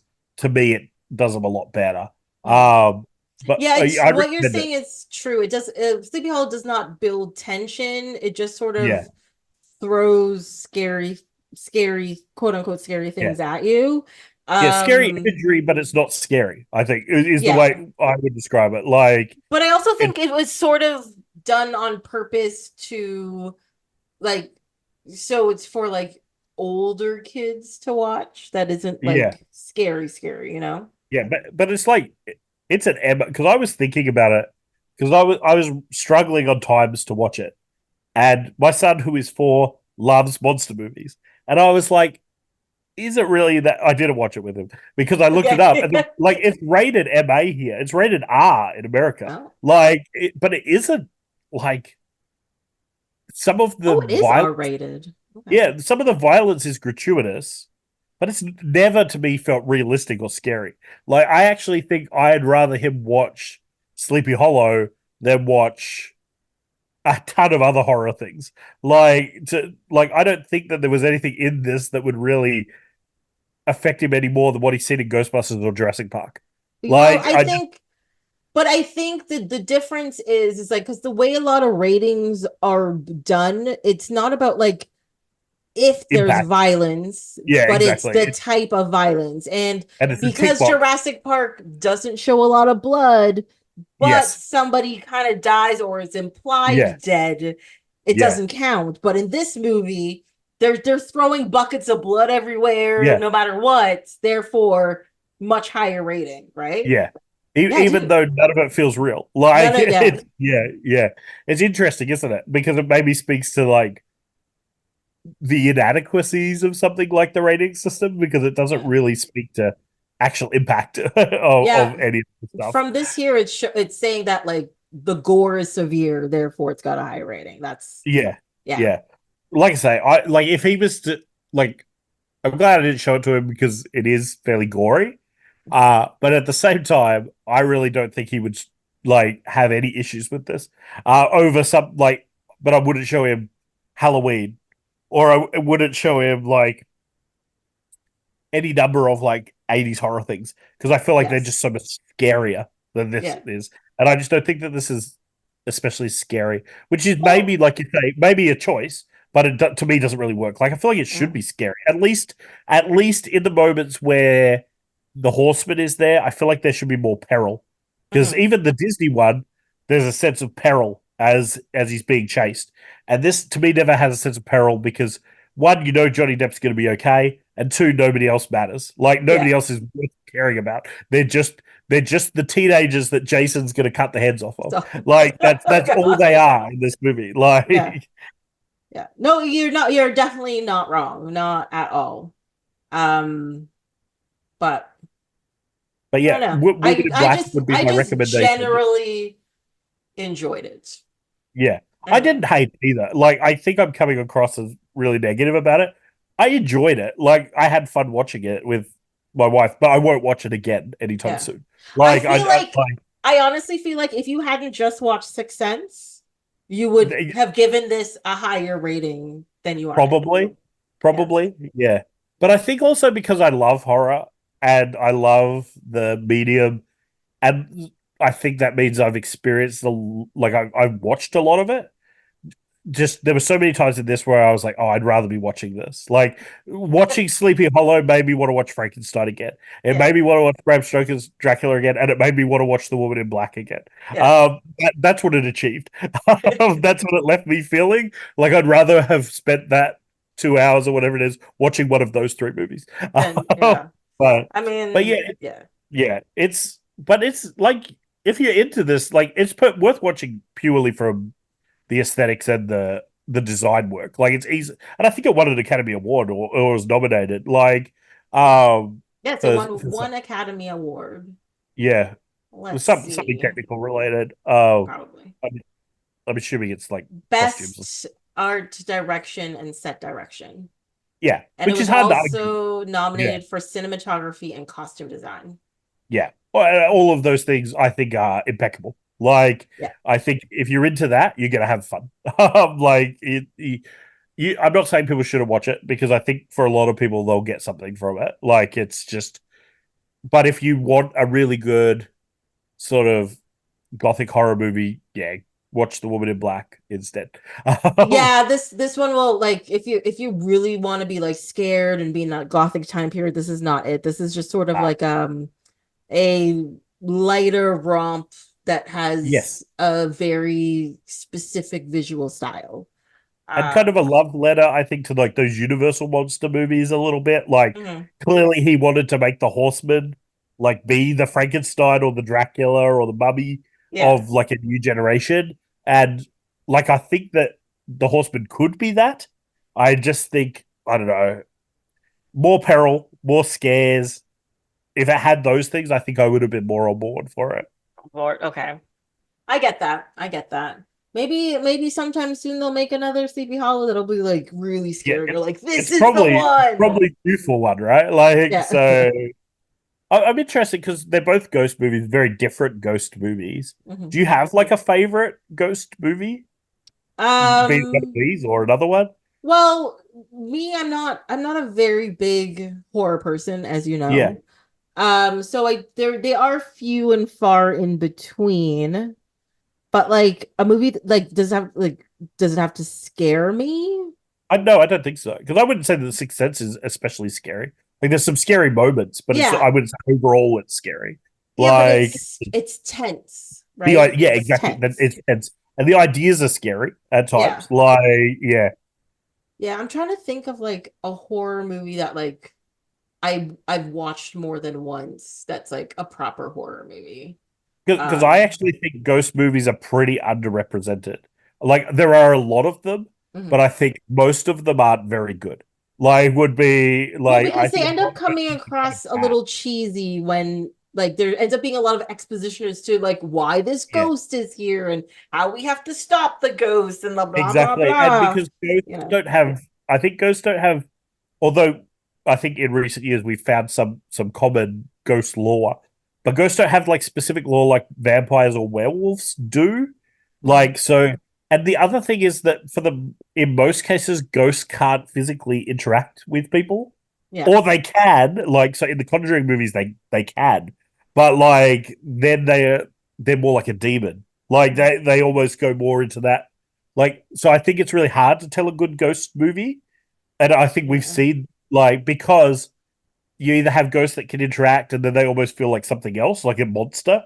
Like Mhm. because the horseman is clearly a ghost, but he's also, I would say, a force beyond that. Yeah. Yeah. So yeah, it's just really intriguing. That's why I wondered if you had a favorite because Okay. it's something I spend a lot of time thinking about. I've thought of one, but I Cool. will say I have not watched this movie in a very long time, and I don't even know where I can find it if I want to watch it. Okay. But I have very fond memories of this movie because it's like a comedy that has like actual like horror scenes but it deals with ghosts. Yeah. The Frighteners. Oh, cool. Yeah, I like that movie. Yeah, I like Okay. that movie. Yes. Yeah. Because It's a little bit Ghostbusters-y, like I it would is say. Like, yeah, yeah, but like what's his name? Jeffrey Combs plays the bad guy. And he's trying to like destroy the ghosts or open something to hell or something. I forget what his thing is, but ghosts that are friends with um Michael J. Fox's character are scared of this dude. And there's like a yes, thing going around like killing, quote unquote, killing the ghosts, yeah, and he's people don't believe that he's a real ghost hunter, but he's sort of like a sham ghost hunter. He's made friends with ghosts because he can see them and they yeah, haunt houses for him, and then he like, cleanses the house and gets paid for it. So yeah. he's sort of a sham. But people believe him slash don't believe him, and he's kind of a joke, but not a joke. But then there's like a real thing that he can do to like help his friends slash save the town that he's in, um and from You've what been I talking remember, good it's choice. it's I good. think it's a good choice. It's a Yeah. good choice, right? And this maybe gives you an insight into I do own the fronters on DVD. So Oh, like you I have do. yeah. So I have that. Nice. Even though I don't have the Sixth Sense, even though I thought that I did. Yeah, But yeah, which is interesting to me. Yeah. But I do think like actually there are a fair number of ghost movies, but I think only a few of them really stand out to me.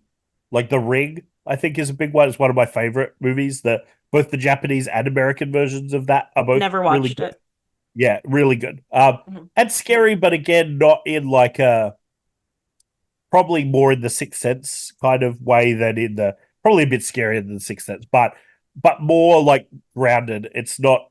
It's it's the uneasiness of the Mhm. horror versus uh someone like jumping out trying to grab you, for kind some of horror. reason I have The Grudge, and I know that's a ghost Yeah, one, but yeah, I yeah, also haven't watched it since the first time I got the DVD, so I don't yeah, know. yeah. So All I and remember is that Sarah Michelle Japanese Gellar's in it, I think. I don't know. yeah, Japanese version of that is really good. The American one is not nearly as strong as the American Ring is, but I think you would enjoy it in the same way that I enjoyed it as someone who used to live in Japan, because Okay. it does at least take place in Japan. Even the American remake. So that aspect of it was pretty cool. But yeah, both of those. But the Ring, I think, translates really well to the West. So it's just a really good ghost story. You don't need a lot of the Japanese version's great. The American version's great. The Woman in Black's really good. The second, most of the Conjuring movies have been okay, but I think especially the second Conjuring movie is really good. And Poltergeist, and Oh yeah, probably Poltergeist. Yeah. that's probably most of the ghost movies I can think of.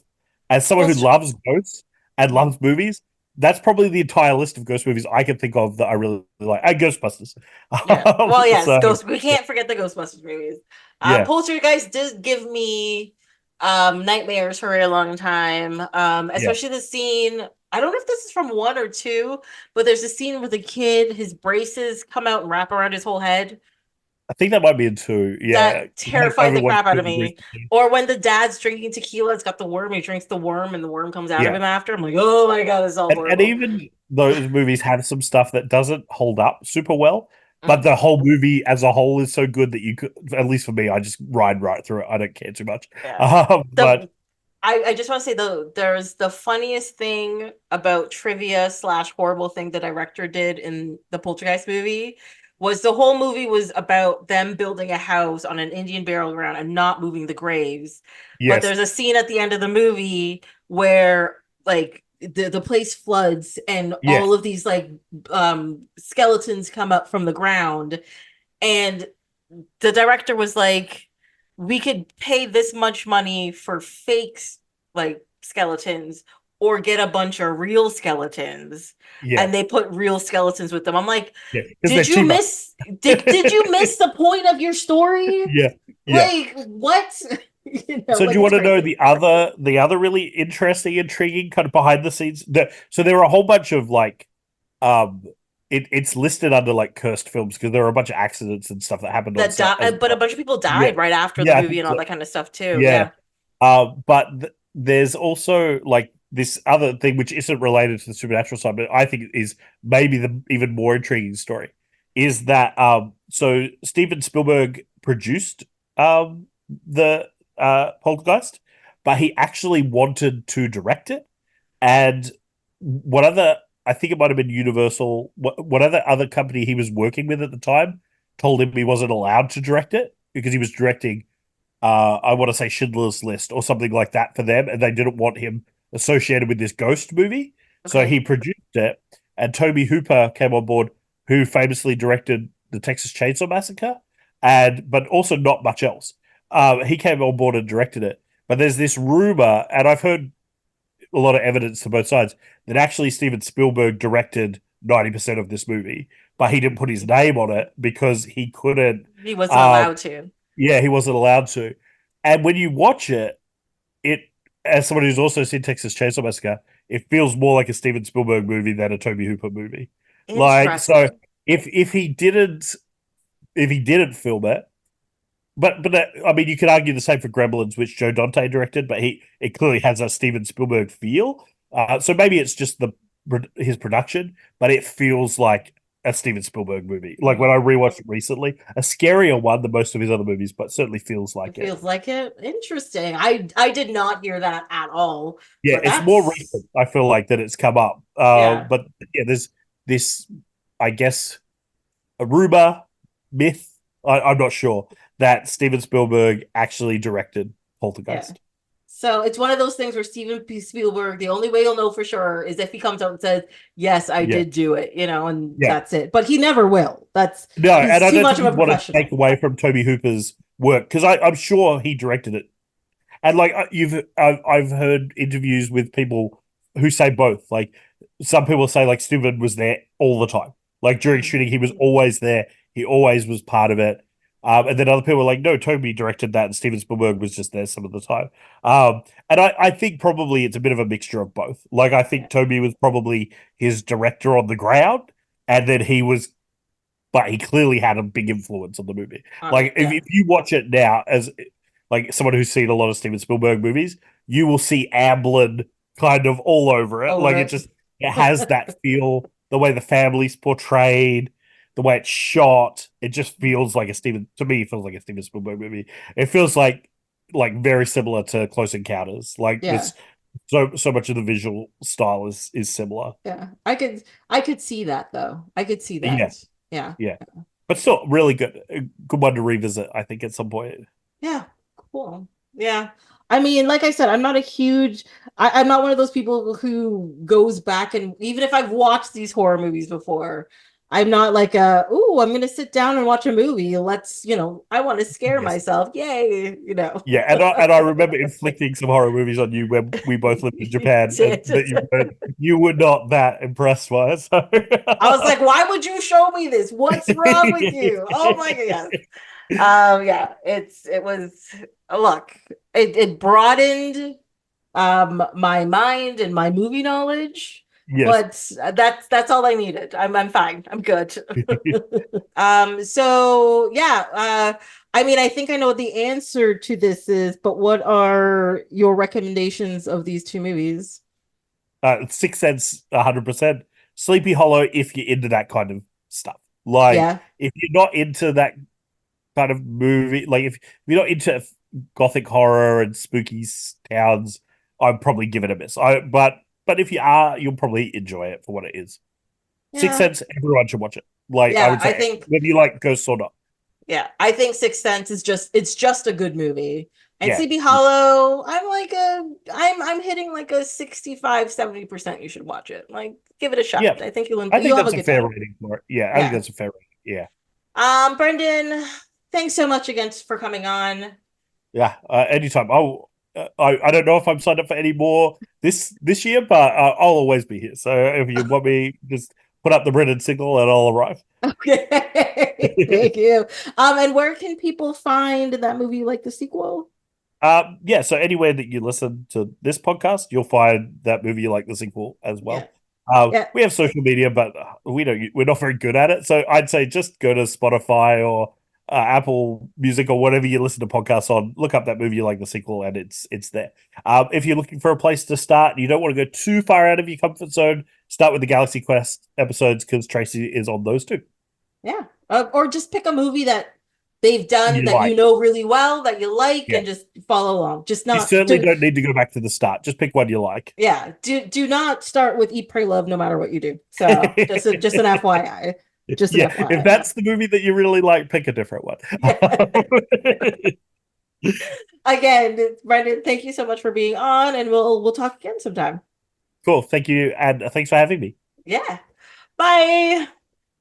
Well, that's it for this episode of Off My Shelf. Until next time, you can follow along on Instagram and Twitter at ohmyshelf, or you can send an email to ohmyshelf@gmail.com. This episode was produced and edited by me, Tracy, with original theme song by Ori Falconer. Like, subscribe, leave a comment wherever you listen to this podcast. Come back next time to see what falls off my shelf.